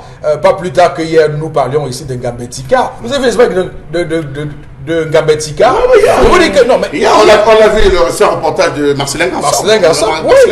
Oui, donc je vous dis qu'il y a une volonté, et il y a une volonté, si ce n'est pas une volonté, c'est qu'il y a un échec qui est là. Il y a un échec, n'ayons pas peur de dire des mots. Il y a un échec qui est là, on ne peut pas dire que c'est une réussite. Le Cameroun, on parle d'aménagement du territoire. Est-ce que le Cameroun, dans l'aménagement de son territoire, vous sentez qu'il y a réellement des choses qui sont pensées par rapport à telle région, ce qu'on veut pour telle région? Je me rappelle que justement, dans ces plans quinquennaux dont vous parlez souvent ici, il y avait des programmes clairs pour chaque région du Cameroun. Monsieur Eric Fopoussi, la réserve que vous avez parlé tout à l'heure, la réserve de Martap, vous avez pris 3 milliards de francs CFA pour l'aménagement de cette réserve. Voilà. Vous avez des plans de touristes qui venaient de l'Allemagne, de la Suisse, partout pour venir découvrir. Je dis cette réserve. On a parlé de Ouaza, le parc de Ouaza. Je vous dis que celui-là, c'était la plus belle de toutes les réserves, où vous voyez encore des colibris. Je ne sais pas si vous avez connu Dominique Odé, le colibri, l'oiseau. C'est un oiseau? Voilà. Tout à fait, bien sûr. Je vous assure, c'est le bonheur. Vous allez découvrir les phacochères. On a tué. Les populations vont se retrouver à vivre de quoi, monsieur Fopoussi? Lorsque vous avez des produits, les oignons qui meurent dans le champ. Les gens ne savent pas que la majeure partie de nos oignons vient de l'extrême nord. Ça vient de la Damawa. Les meilleurs oignons, je dis les oignons rouges que vous connaissez pas, les oignons blancs. L'oignon rouge, non, ça vient de la Damawa. D'accord, on va continuer à lire les messages qui arrivent. Oui, c'est une stratégie de l'État d'emprisonner les zones minières. Ils font même jusqu'à casser les ponts et rendre ces zones invivables. C'est ce que vous disiez. Un autre non, message. Quand vous dites fait exprès, quand vous dites c'est fait exprès, c'est dangereux parce que je ne suis pas certain. C'est un message. Oui, mais oui, je réponds au message. Quand vous dites que c'est dangereux, c'est très dangereux. Que c'est fait exprès. Que c'est fait exprès, c'est dangereux. Parce que vous dites quand même que ces gens-là ont le pouvoir d'arranger les choses qu'ils ne font pas. Je dis allez voir dans les zones où il n'y a pas de mine. Alors, pourquoi on nous dit pourquoi alors dans les zones où... C'est la même chose là où on espère le bois. Il n'y a pas la mine et la forêt. Non, mais je vous dis, non, pourquoi vous pouvez dire ça? Il y a beaucoup de zones au Cameroun où il y a... Je dis que dans la région, dans le département du Noun, hein, vous allez du Noun. Mais c'est la même chose. Pour vous dire que là-bas, c'est grave. Bon, si c'est comme ça veut dire au Cameroun, toutes les zones sont non minières.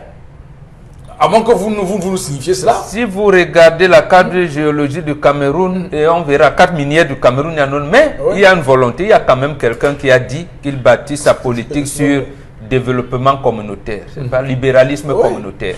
Et le communautarisme, c'est quoi dedans?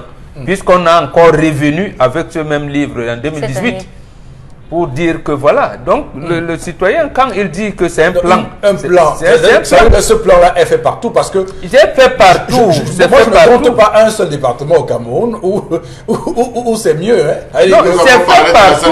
C'est fait partout. Le Nkam là-bas, le le Nkam ici, mais je vois aucune région qui est mieux. Donc ça veut dire qu'au Cameroun, donc justement, non, arrêtons. Non, vous avez parlé de l'échec. Il n'y a pas un plan voulu. Ces gens-là, c'est un échec patent. Ils n'ont pas réussi à faire du Cameroun ce que le Cameroun doit être, le niveau du Cameroun comme il devrait, comme on le voit ailleurs malheureusement. Il n'y a pas un seul. Mais citez-moi un secteur au Cameroun où ça marche. On parle de l'Africa Foot et de la LFPC qui sont actuellement en bataille. Le football où nous sommes les meilleurs. Aucun secteur ne marche. L'aviation. Non, je veux dire, ouvrons un peu les yeux quand même à un moment donné. Lisez les messages. Et qui peut m'expliquer comment le renouveau fait pour avoir 100% dans ces zones désenclavées? Est-ce à dire que la population aime cette misère? Jeannot de Douala. Zone enclavée, pas désenclavée. Très enclavée. Très enclavée. Alors, en tant qu'infirmier et ayant fait un stage dans cette localité, le constat, il est triste. Et c'est tous les secteurs qui sont touchés. Et la santé encore plus. Merci de faire la lumière sur ce problème général. Je vous dis, M. Eric Fopoussi, que pour signer des documents, à Matam n'a pas de service de base. Vous êtes obligé d'aller faire signer en Gaoundé. C'est comme un gars qui vit à Ebolo, à Kribi, et qui veut faire signer certains documents au niveau de la préfecture. Il rentre à Ebolova. Il ressort par Edea, il prend Yaoundé, il va à Ebolova, il légalise, il refait le même chemin pour revenir à Kribi. C'est comme très très loin.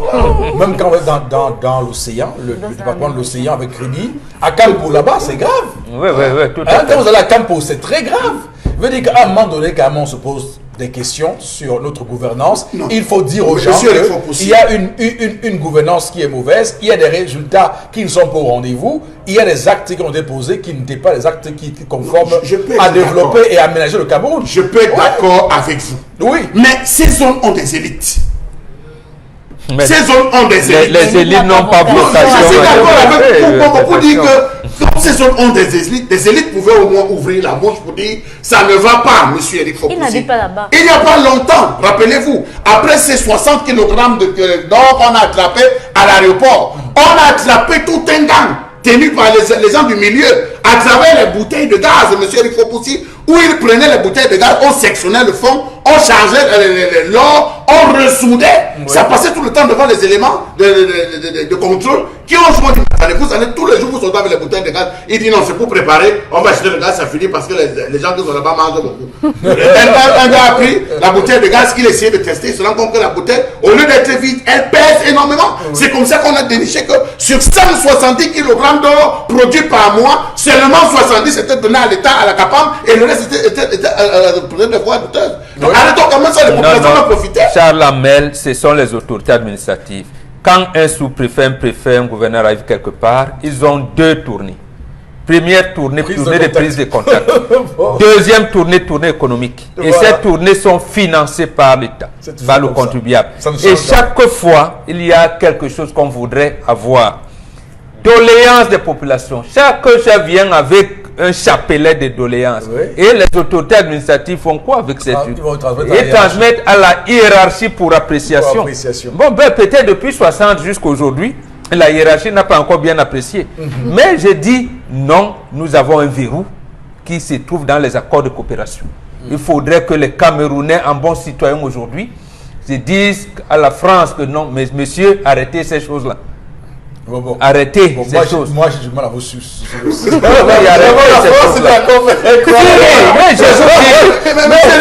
Les gens vous ont dit dernièrement, et ça c'est faux, faut dénoncer ça. Ils vous ont dit que ce que François Fillon est venu faire ici le 20 mai 2009, Non, et le président Biya préserver le sous-sol pour les générations venues. J'ai dit c'est faux.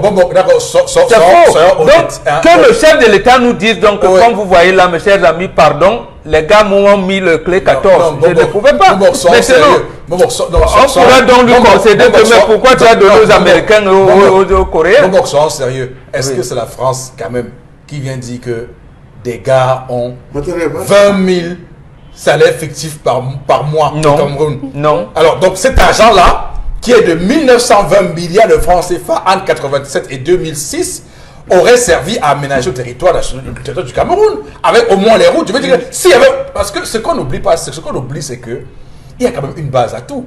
S'il y avait de bonnes routes à Martap, tout le reste suivrait. Et pourquoi il n'y a donc pas de bonnes routes? Oui, donc ça veut dire qu'il y a une volonté, clairement. Mais vous imaginez le Cameroun est à moins de 7% de routes bitumées. Sur ces 45 000 km de route, quand même, c'est grave. C'est grave. Est-ce que le Cameroun a la possibilité de donner les priorités à l'aide au développement qu'il demande? Je vous dis non. À ce moment, il s'agit d'enlever tout le système. De nous aider.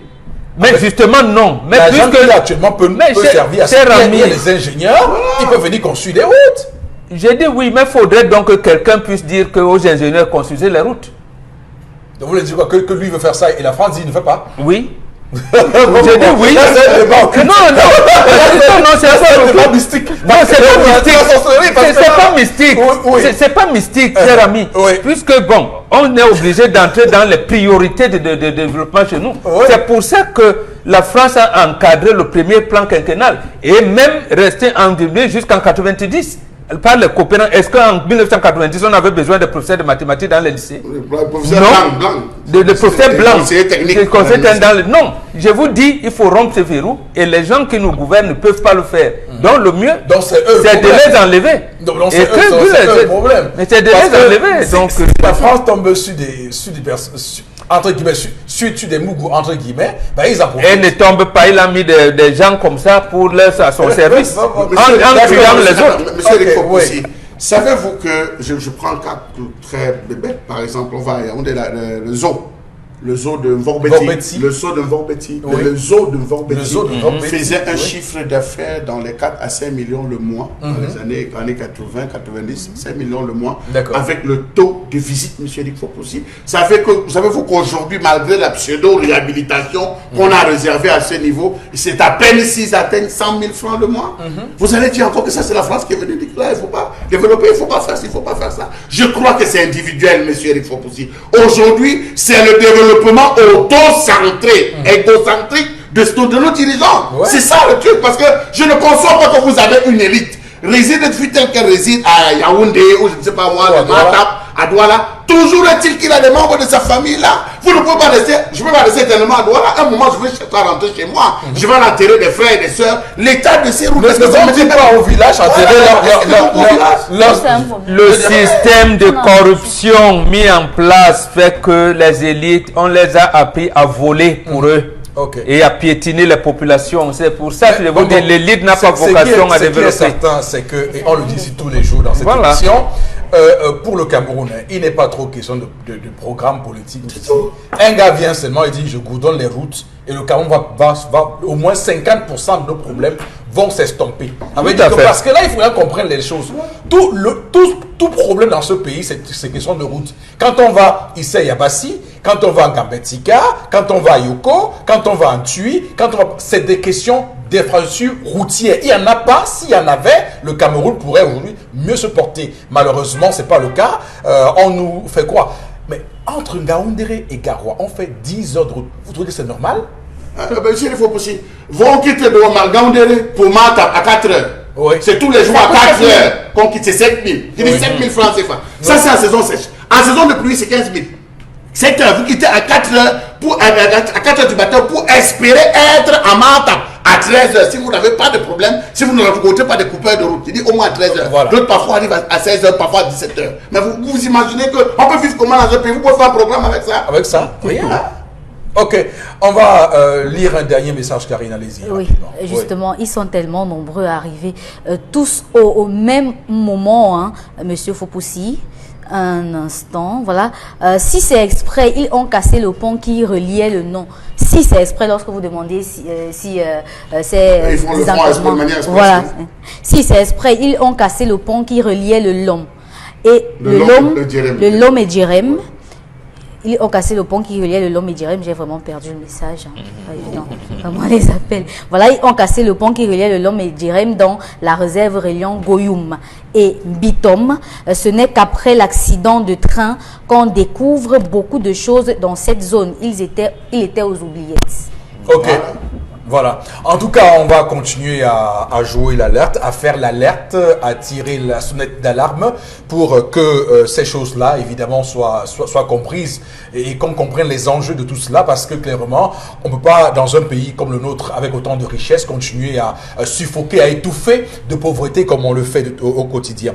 On va, avec vous, Karine Sontia, faire à présent la revue des réseaux sociaux. Oui, dans le cadre de la revue des réseaux sociaux, aujourd'hui, on va commencer par Camerco, le président du conseil d'administration de l'entreprise, par ailleurs ministre des Transports, a adressé une correspondance au nouveau directeur général de cette entreprise ou de cette compagnie aérienne, demandant à ce dernier de procéder à l'annulation pure et simple de tous les textes signés le 19 août 2019 jusqu'à la production des résultats de l'audit et à la validation de l'organigramme de la société par un prochain conseil d'administration. En effet, Louis-Georges Dipendi, à la tête de la Camerco depuis le mois de mai dernier, a, selon la correspondance du ministre des Transports, procédé à un redéploiement massif du personnel, des nominations de certains responsables sans accord du conseil d'administration et à la désignation de certains personnels dans des postes non encore intégrés dans les textes organiques. Et ces actions qui accroissent la masse salariale alors qu'il est question de maîtriser les charges pour tendre vers une automatisation financière progressive de la compagnie. D'accord. Comment on appelle ça, Moro Began? Comment on appelle ce que vient de faire Jean-Ernest Ngale? Non. Comment on appelle ça? Couper l'herbe sur le pied? Non, c'est un contrôle normal qui est bien. Ce qu'il a fait, c'est un rappel à l'ordre, voilà, un rappel à l'ordre. Oui. Parce qu'il y a quand même, pour un directeur général d'une entreprise parapublique, il y a certaines approches, certains choix managériaux qui nécessitent de se référer à son conseil d'administration. Encore que pour le cas de Camerco, c'est une entreprise qui vit sous perfusion de l'État et il faudrait éviter tout gaspillage d'argent. Et ce que le directeur général a envisagé faire là, c'était vraiment du gaspillage et il n'y avait rien qui entrevoyait la relance de la compagnie. Donc il était tout à fait normal et logique et même louable que le président du conseil d'administration puisse le rappeler à l'ordre. Donc en annulant... Mais comment on peut expliquer ce que vient de faire le DG, ce qu'il a fait là, ces nominations qu'on juge illégales? Comment on peut expliquer ça?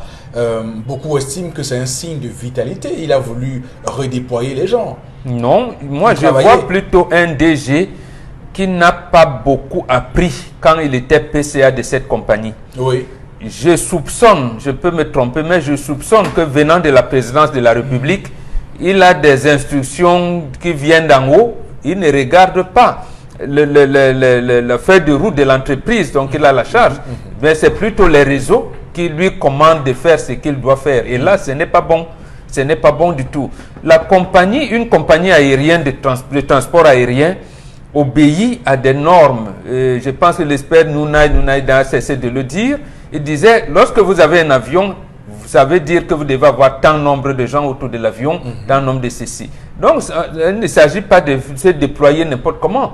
Donc, la Camerco a envie de se restructurer. Il faudrait donc que le DG définisse une politique qui permette une lisibilité dans la restructuration. Mais lorsque son patron ne voit pas ça, il voit plutôt les récompenses politiciennes, alors là, il ne peut pas valider une telle démarche. Okay. Et Camerco, on ouvre des lignes ou des hubs qu'on a du mal à desservir, et là, c'est bon, c'est vrai que pour les hubs, beaucoup estiment que le hub de Garoua, qui a été ouvert tout récemment, marche à merveille. Non, oui, du ils tout. estiment que ça marche. J'ai eu au téléphone les gars de Camerco qui me disent que non, qu'on cesse cette campagne de sabotage qu'on veut faire contre M. Dipendi, que le hub de Garoua ne s'est jamais aussi bien senti. Nous sommes à Mondio Vision, qu'ils nous disent si on peut aller à Maïdougouri, et comment on l'appelle? Maïdougouri. Oui. Qu'ils nous disent si la ligne passe, Oui. qu'ils nous disent ça ne peut pas, ça ne passe pas. Oui. Ça ne passe pas. Donc ce hub ne fonctionne pas véritablement. Oui, mais bon, ils estiment là-bas à Camerco qu'ils ont mis fin à des pratiques qui se faisaient sous l'ère Ernest Dikoum et que par exemple la ligne de Dakar au Sénégal, Ernest Dikoum l'avait ouverte parce que sa famille y vivait, par exemple, et que voilà, c'est pourquoi finalement il a fallu qu'on ferme ce choix stratégique qui ne marche pas, par exemple. Ça ne marche pas, il faut donc apporter des chiffres. Si la famille d'Ernest Dikoum vivait, faisait rentrer de l'argent dans la Camer, ça veut dire qu'au moins ils voyageaient. Mais ce n'est pas vrai. Et donc, la ligne, on regarde les décès. Comment, qu'est-ce qui a fait enlever l'ancien DG? Les choix managériaux, d'accord. Ça veut dire que celui qui vient, il vient les corriger. Mais il ne vient pas en rajouter. Il ne vient pas ajouter des fautes de management à ce qu'il est supposé corriger. À ce moment, on le rappelle à l'ordre. Donc, Camerco, c'est vrai, a besoin de l'argent. Il faudrait que le propriétaire de l'entreprise, qui est l'État du Cameroun, au premier rang duquel le chef de l'État, puisse mettre en place un mécanisme de contrôle pour savoir à quel niveau la chaîne de responsabilité est plombée. Et il punit en rapport à ça. Si ce sont ses collaborateurs à la présidence de la République qui bloquent, alors il les punit. Complètement, il les enlève. Parce que ça va devenir comme si ce sont les DG de Camerco qui ne savent pas bien faire leur travail alors que la machine est bloquée quelque part. À ce moment-là, l'actuel directeur doit donc doit dire où se trouve le problème à son niveau. Qu'est-ce qui l'empêche de mettre en bien sa politique de management? D'accord. Oui, Chalamé. Monsieur Eric Fopoussi, c'était là où on attendait Dipendi. Il y a 3 camps, monsieur Eric Fopoussi, à la Camer.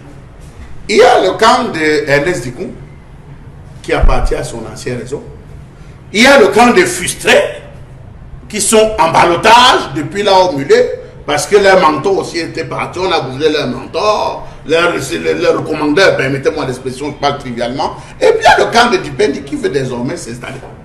J'espère que Ernest Ngale Bibé, le PCA et le ministre, a suffisamment de réseau. Son réseau est fort. Parce que rappelez-vous, quand on installait Dipendi, ce n'est pas moi qui le dis, c'est la presse, qui disait que le réseau de la présidence est en train de s'installer. Parcourez les motifs. Premier point. Redéploiement massif du personnel entraînant un accroissement de la masse salariale. Monsieur il faut que on est sorti de l'OPS. Avec Nana Sandion, c'était augmentation masse salariale. Avec Dikoum, avec Yves Michel Foto, augmentation de la masse salariale. Avec Dikoum, augmentation de la masse salariale. Avec Dipendi, on dit encore augmentation de la masse salariale. Mais vous vous rendez compte qu'on dégraisse, le clan qui arrive rajoute. On dégraisse, le clan qui arrive rajoute. Vous avez l'autre point, nomination de certains responsables sans accord préalable du conseil d'administration. Mais voilà, quand vous voyez Dipendi, vous pensez que c'est lui. On a dû lui dire que monsieur, telle personne, tu le places là. Tel tu places là. C'est ça la guerre de Camerco. Je crois que l'expert Yona l'a suffisamment dit que Camerco, c'est au-delà de ce que vous regardez. C'est des coups de fil, c'est des cartes de visite, c'est des recommandations. Voilà ce vers quoi on va se retrouver. Ah oui, mais au moins, s'il s'est référé à son directeur, à son président de conseil d'administration, il aurait donc procédé à une couverture. S'il y a des choses pareilles, il y aurait eu une couverture. D'accord. Donc mais là, il n'est pas fait. Oui, au sujet de la Camerco, comme Charles Amel l'a dit, moi je pense plus à quelqu'un qui a voulu installer ses gens à lui. Parce qu'on sait qu'aujourd'hui, dans nos différentes administrations, lorsque quelqu'un arrive à la tête d'une institution, il vient avec tout son clan et il a voulu amener ça. Bon, maintenant, il a trouvé en face quelqu'un qui semble visiblement ne pas fonctionner de cette manière-là. Et peut-être le mal a été qu'il ne l'en a pas informé pour que lui aussi, il ajoute, parce qu'on est habitué à ça, que c'est chacun qui veut installer son réseau. Si donc maintenant le PCA n'a pas eu l'occasion d'insérer ses membres à lui, forcément il va, on dit quoi, battre en brèche ou bien la battre en plein vol ou je sais pas trop quoi. Mais sauf que...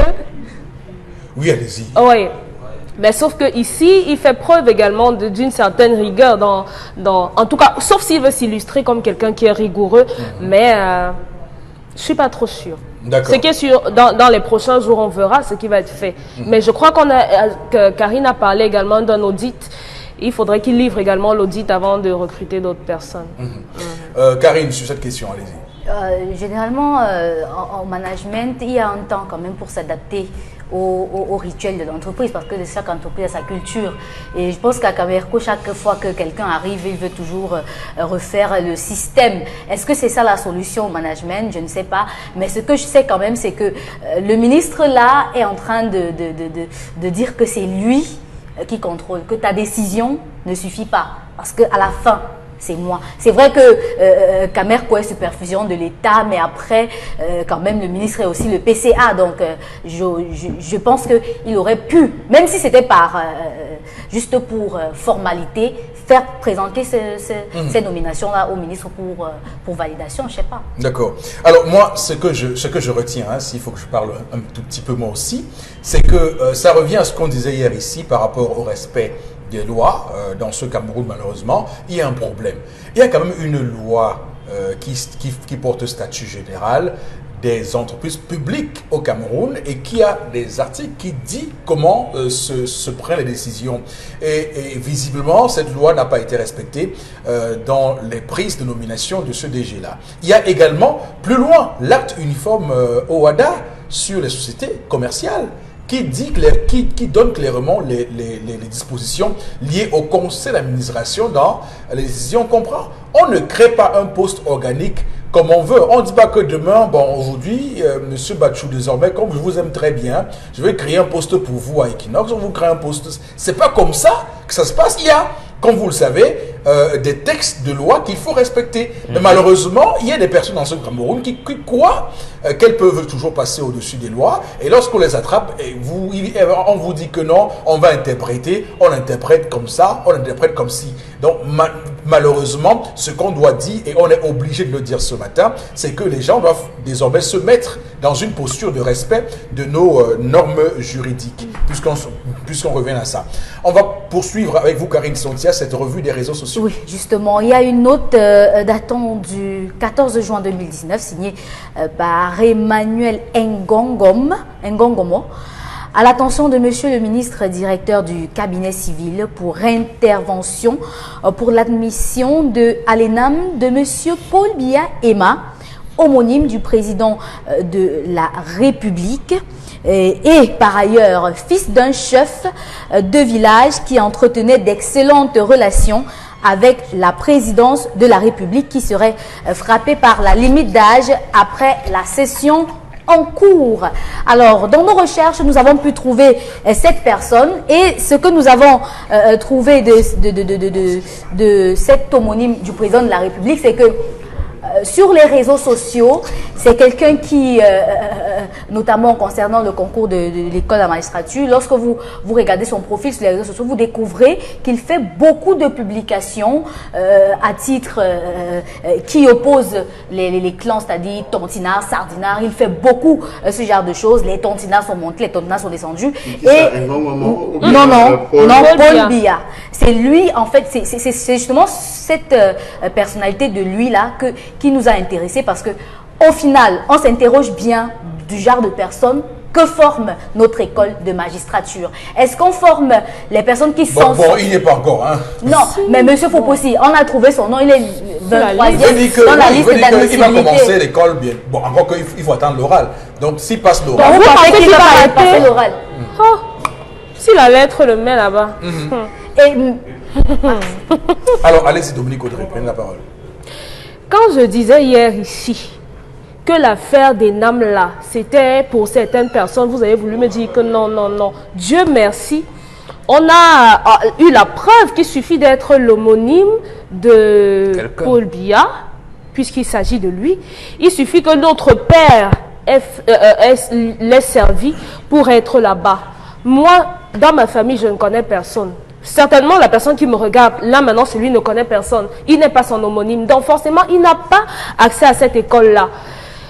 C'est Depuis que j'ai vu ce communiqué là, je suis très en colère, vraiment remontée, parce que c'est la preuve qu'aujourd'hui on nous rit au nez. Oui, c'est comme ça qu'on entre à l'ENAM. Qu'est-ce que vous allez faire? Vous allez vous plaindre chez qui? Qu'est-ce que ça va changer? On entre là-bas comme on veut. C'est pour nous, c'est pour nos enfants. Vous ne pourrez rien faire. Au Camerounais, vraiment, ce qui peut être pour vous, je crois qu'il y a l'école normale, il y a la moto. Ça, c'est ce que nous on peut faire. Mais vraiment, le reste là, enlevez vos cœurs sur ça.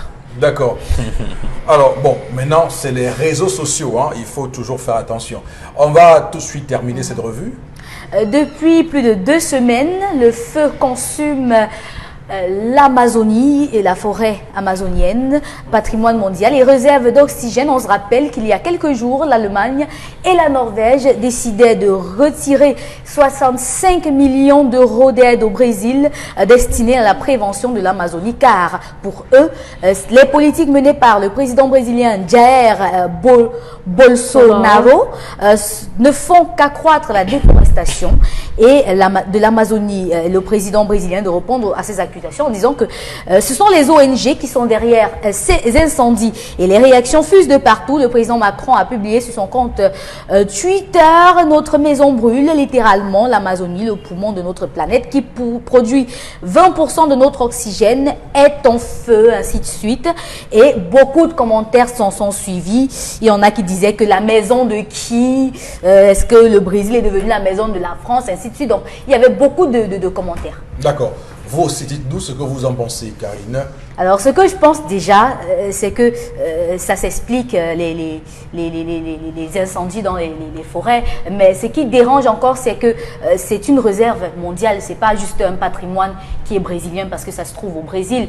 Ça protège toute la planète. C'est la plus grande production d'oxygène au monde. Et je pense que cet incendie-là révèle encore beaucoup de choses. C'est vrai que ça révèle aussi les tensions qui existent entre l'Europe et le Brésil. Vous voyez qu'il y a un échange qui est certes sur le numérique, mais qui finit par être visible lorsque on interroge les différentes plateformes. On comprend que les populations elles-mêmes, certaines personnes interrogées, accusent les ONG et disent que ça c'est la faute aux ONG, même si tout le monde ne pense pas pareil. Bon, c'est la faute première, la responsabilité première revient à M. Donald Trump. C'est lui et la politique américaine qui saccagent la politique brésilienne. Il faut le dire, comme je l'ai dit tout à l'heure, la France pour le Cameroun, vous avez commencé à dire des choses. Non, c'est les États-Unis qui veulent déstabiliser toute l'Amérique latine, le Brésil en premier. Et la Bolivie, les autres pays viendront ensuite. Il s'agit, on a mis Lula da Silva en prison, Dilma Rousseff, ainsi de suite, justement pour des gens qui mènent une politique sociale, on ne les veut pas. Et surtout, le politique, M. Donald Trump est arrivé avec tout ce qu'il comporte comme politique en faveur de la haute finance mondiale, on ne peut qu'aboutir à ça. Donc, oui, c'est de la responsabilité première. On peut bien interpeller le président brésilien aujourd'hui, mais c'est la finance internationale qui est derrière toutes ces choses-là. Il faut décimer tout, malheureusement. Mais c'est là où tout le monde n'aura que les yeux pour pleurer. Décimer tout, pourquoi? Quel est le but? Mais le but, c'est de mettre l'argent en premier. C'est-à-dire qu'on peut marcher sur les êtres humains, pourvu qu'eux, ils vivent. C'est comme ça que ça veut dire. Ça veut dire qu'en fait, que ce soit Lula da Silva ou Dilma Rousseff qui était arrivé, il était question justement de préserver cette forêt et d'apporter une politique sociale qui privilégie les pauvres. Mais quand on privilégie les pauvres, ça veut dire que ceux qui sont... Ça dérange les capitalistes. Et pour les capitalistes, il faut donc vers une politique de terre brûlée. D'accord. Vous savez que après l'Amazonie, il y a le bassin du Congo, oui, dont nous faisons qui est un enjeu majeur. Nous faisons partie aussi, donc deuxième réserve mondiale. Est-ce qu'on peut craindre aussi? Oui, oui, tout à fait. On peut craindre. Ce qui se passe ici, d'abord, la forêt, la grande forêt qui ne nous appartient pas. Quand on parlait des ONG, et ce sont ces ONG-là qui sont. Mais le jour où ces ONG capitalistes vont mettre le nez d'abord, est-ce qu'ils se plaignent de la déforestation à l'Est? Non. la société forestière industrielle de la Doumé, qui est partie 50 ans ici. Ils ont fait des chiffres, mais ils sont partis, personne ne les a inquiétés, même pas l'État du Cameroun. On a même empêché aux Camerounais de porter plainte ici au Cameroun. Je peux vous donner des preuves, parce qu'on a demandé aux Camerounais, vous ne pouvez pas vous porter partie civile. Ça veut dire que vous n'avez pas un intérêt particulier.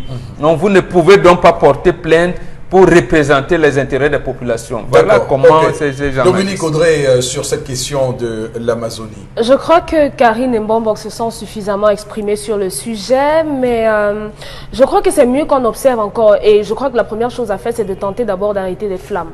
Et maintenant, je crois qu'après, des mesures vont être prises pour pallier à ce problème-là. Alors, beaucoup estiment que, moi je le dis, parce que j'ai lu également ça sur la toile, beaucoup estiment que quand c'était l'incendie de Notre-Dame de Paris, on a senti une émulation planétaire mondiale, mais que là, on est en train de voir comment notre forêt de l'Amazonie est en train de partir. Il n'y a pas le même... Il n'y a pas le même engouement. Voilà, tout à fait. Bon, mais c'est quand même terrible ce qui se passe là. Oui, mais parce que Notre-Dame de Paris, c'est ce que je vous disais, ça, les intérêts capitalistes se croisent là et disent que c'est ici qu'on a vu, voilà, et vous avez bien fait, et ici qu'on a accueilli les premiers esclaves noirs en 1459. Donc, on va augmenter les efforts pour piétiner encore davantage les Noirs. Mais là-bas où les Noirs risquent d'émerger, mieux vaut donc laisser le feu brûler pour que les Noirs puissent. Je veux dire que c'est une autoflagellation de la part de certaines personnes. On vous dit que c'est l'endroit au monde qui nous produit 20% de notre oxygène. Oui. Ça veut dire comme ça part en fumée, on est presque en train de perdre, on va dire clairement, beaucoup de chances de garder la terre vivable. Oui, mais ça se limite au constat. Après, ils peuvent vous dire qu'eux peuvent vivre. Le problème que c'est sans oxygène sur terre. Mais puisqu'il y en aura toujours. Non. Il y en aura, mais au moins. Oui, mais attendez. Vous êtes climato-sceptique. On vous dit qu'il y a un risque que. Non, le président français veut interpeller son homologue américain pour lui dire non, grand frère, fais quelque chose. Moi, j'ai pas assez de moyens. Je sais que si je lance le COP21, tu as dit que tu ne signes pas. Ces choses-là, tu ne fais pas. Mais au moins, occupe-toi de ça. Moi, j'ai pas de moyens. Là, je peux comprendre. C'est ça qu'il veut dire. C'est le message que Macron lance à Donald Trump. Et Trump lui dit que je n'aimais rien. Mais lui, il est un climato-sceptique. Voilà. Lui, il estime que vos affaires de réchauffement climatique là, là n'existent pas, qu'il n'y a pas de crainte pour la couche d'ozone. Voilà, c'est pour ça donc il dit que si vous voulez que je mette, quand je vais mettre $1, vous allez me compenser ça quelque part. Et comme la compensation voudrait qu'ils mettent le président au Brésil, au Venezuela, en Bolivie, partout, et là, il faudrait donc qu'on lui donne champ libre. En tout cas, notre planète est en danger. C'est 20% de la production de notre oxygène qui est ainsi menacée. Si on fait le parallèle avec ce qu'apporte le bassin du Congo, dont le Cameroun fait partie, il y a de quoi s'inquiéter. Tout de suite, on bascule au plateau B avec vous, Consti Lamine. Vous avez une bonne nouvelle à partager ce matin. Bonjour à vous. Et c'est quoi cette bonne nouvelle? Alors, déjà, merci une fois de plus à tous les téléspectateurs, merci à tous les clients du concept Salaka, merci à tous les partenaires du concept Salaka, mais alors, un très très grand merci à la radio et télévision Equinox, partenaire du concept Salaka, partenaire média exclusif de ce concept de vente en direct en radio et en télévision. C'est d'ailleurs l'occasion pour moi ici de dire 1000 fois merci à tous ces clients. Et vous savez très bien que mardi dernier était le jour de célébration de mon anniversaire. J'ai eu 1 an de plus, le 20 août 2019. Et dans le cadre de cette célébration, j'ai offert 1 mois de double réduction à tous les clients du concept Salaka. Bien entendu, donc vous avez jusqu'au 21 septembre 2019, vous aurez l'occasion de bénéficier d'une double réduction des prix sur tous les produits vendus du côté du concept Salaka, à savoir au magasin 1001 tapis. Toujours dans le cadre de la célébration de cet anniversaire, bien entendu, une occasion déjà pour moi de dire merci aux clients, merci aux partenaires. Alors j'offre une soirée whisky, champagne, bière, gâteau demain à partir de 22 h du côté bien sûr du AC VIP Night Club. C'est à Koto à Bonamoussali. Donc c'est l'occasion déjà pour moi ici d'inviter tous les clients qui me regardent en ce moment. Vous êtes à Douala, vous êtes dans les environs, vous serez à Douala demain. Alors je vous donne rendez-vous demain à partir de 22 h du côté de l'AC VIP Night Club, qu'ensemble que nous célébrons cet anniversaire. Je rappelle que vous n'avez aucun franc à débourser. Le whisky, le champagne, la bière sont supportés par le concept Salaka. Et cet événement, il faut le rappeler qu'un événement comme celui-là a donc bénéficié du soutien d'une dame. Oui, une dame vraiment pas comme les autres, Madame Rebecca Kilama de la société Grâce Internationale Limited, qui sera donc l'un des partenaires majeurs de cet événement qui aura lieu demain à partir de 22 h du côté de l'AC VIP Night Club à Coton. Il suffira tout simplement, chers clients, de venir à Coton et de dire je suis client du concept de Salaka. Vous avez accès à cette boîte de nuit, vous vous installez et on vous sert, vous ne déboursez aucun franc. Et pour ceux qui veulent confirmer leur présence à cet événement, vous appellerez les numéros du concept Salaka qui s'affichent à l'instant au bas de l'écran. Une fois de plus, merci à tous les partenaires, merci à mon partenaire média et 1000 fois merci à Madame Rebecca Kilama de la société Grâce International Limited. Alors à l'instant, il est question de parler de l'un des produits commercialisé par le concept Salaka, c'est bel et bien le Von Bio Oméga 3 que voici, ce produit qui bénéficie comme les autres produits du concept Salaka d'une double réduction. Vous connaissez déjà le prix, il est de 6 000 francs, le prix officiel du Von Bio Oméga 3. Le prix du concept Salaka est de 5 500 francs, mais à l'occasion du mois de la célébration de mon anniversaire, je permets à tous les clients qui me regardent en ce moment de l'acheter à 5 000 francs jusqu'au 21 septembre 2019. Oui, c'est l'occasion d'acheter que ce soit 2 boîtes, 10 boîtes, de garder votre vendu à la maison. Ah ben oui, hein, c'est une occasion unique. Et il n'y a que le concept Salaka pour vous permettre d'acheter le Von Bio Oméga 3 pendant un mois à 5 000 francs seulement. À côté, bien sûr, du Von Bio Oméga 3, vous avez également cette lotion des diabétiques. Oui, elle embellit, elle protège la peau des diabétiques. Vous l'avez normalement à 6 000 francs, merci. mais à Salaka, vous l'avez à 5 500 Votre francs. temps Merci est beaucoup. complètement terminé. On vous arrête là tout de suite. Alors, mesdames, messieurs, interpellation, ce sont les images de Cédric Chouna et ensuite commentaire ici.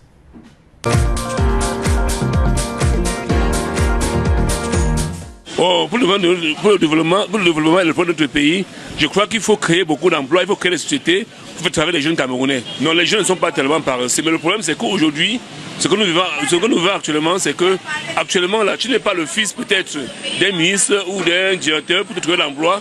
Beaucoup de gens fréquents, ils ne travaillent pas parce qu'ils n'ont pas de relations, ils ne savent pas là où s'accrocher. Mais sinon, s'il fallait vraiment, ils feront tous les emplois pour les Camerounais, c'est pas qu'ils sont paresseux. Camerounais travaillent, mais il n'y a pas d'emploi. Alors, bon, Bengan, réaction, je vous en prie. Oui, il faut créer l'emploi. Et cet emploi, c'est quoi? C'est pas les services, c'est l'industrie. Et nous avons, je pense que tout le monde le sait, pour vous surtout qui avez été à l'école, on vous a appris que le Cameroun était un pays agricole. Même nous qui sommes restés à un niveau un peu plus bas. Mais qu'est-ce qu'on a fait de notre agriculture? Est-ce qu'on a créé les agro-industries? Non. Il y a quelqu'un dernièrement qui semble-t-il a ouvert une usine de cacao. Mais est-ce qu'on va l'accompagner? Non. Donc, si on crée des industries, ce sont ces industries qui vont employer des gens, notamment au niveau de nos cultures vivrières. Est-ce qu'on peut transformer le cacao aussi? Est-ce que le café, d'abord le cacao et le café, ont-ils développé nos villages? Non. Nous voyons dans quelle situation nous trouvons. Est-ce que le bois a développé? Maintenant, nous en parlons du sous-sol. Voilà, qui est entre les mains des Français. Ok, Consti, tout de suite, rapidement, vous avez 2 minutes, je vous en prie, pour être... Elle va au lave-vaisselle.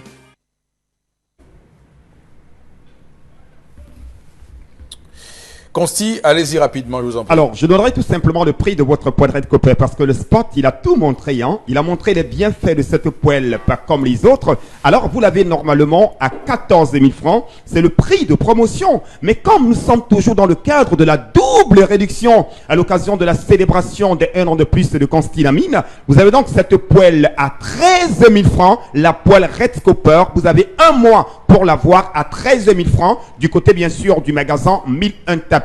Après, bien sûr, la poêle Red Copper, on a également un autre produit de cuisine, un autre article de cuisine. C'est bien entendu Super Gant que je vous permets de voir en direct. Avant, je me faisais brûler les mains tout le temps pour pouvoir servir tous mes clients. Mais ça, c'était avant le moteur Segan. Et oui Gigi, avec Super Gant, manipuler des casseroles en pleine ébullition, des marmites ultra chaudes, des grillades à la poêle, au four et au barbecue, tout y passe. Et vous n'avez pas tout vu.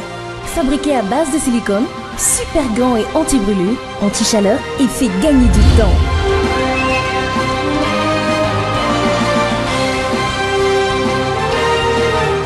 Avec Super Gant, vous allez aimer cuisiner.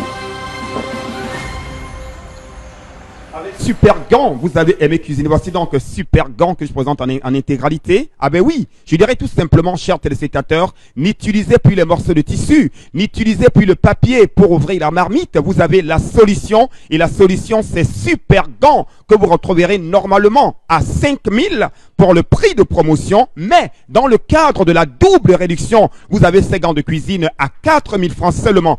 Et ceux qui ont besoin de l'ensemble, notamment la poêlerette Cooper et la paire de gants, au lieu de 19 000, vous payerez normalement la somme de 16 500 francs, mais au lieu de 16 500, dans le cadre de la double réduction, vous avez l'ensemble de ces deux éléments de cuisine à 16 000 francs seulement. Et je rappelle que tous ces produits du concept Salaka vous seront présentés demain du côté de Canton à partir de 22 h. Merci beaucoup Consti et Lamine. rendez-vous demain pour la célébration des 1 an de plus de Consti Lamine. Ok, c'est compris Consti Lamine. On va s'arrêter là pour ce matin, mesdames, messieurs. On vous donne rendez-vous lundi prochain, 10h, sur la meilleure des télévisions au Cameroun en ce moment, la télévision la plus regardée. Cela est désormais officiel et c'est connu de tous et de chacun. Donc, on vous donne rendez-vous lundi prochain, 10h. C'est tout pour ce matin. Que Dieu bénisse le Cameroun.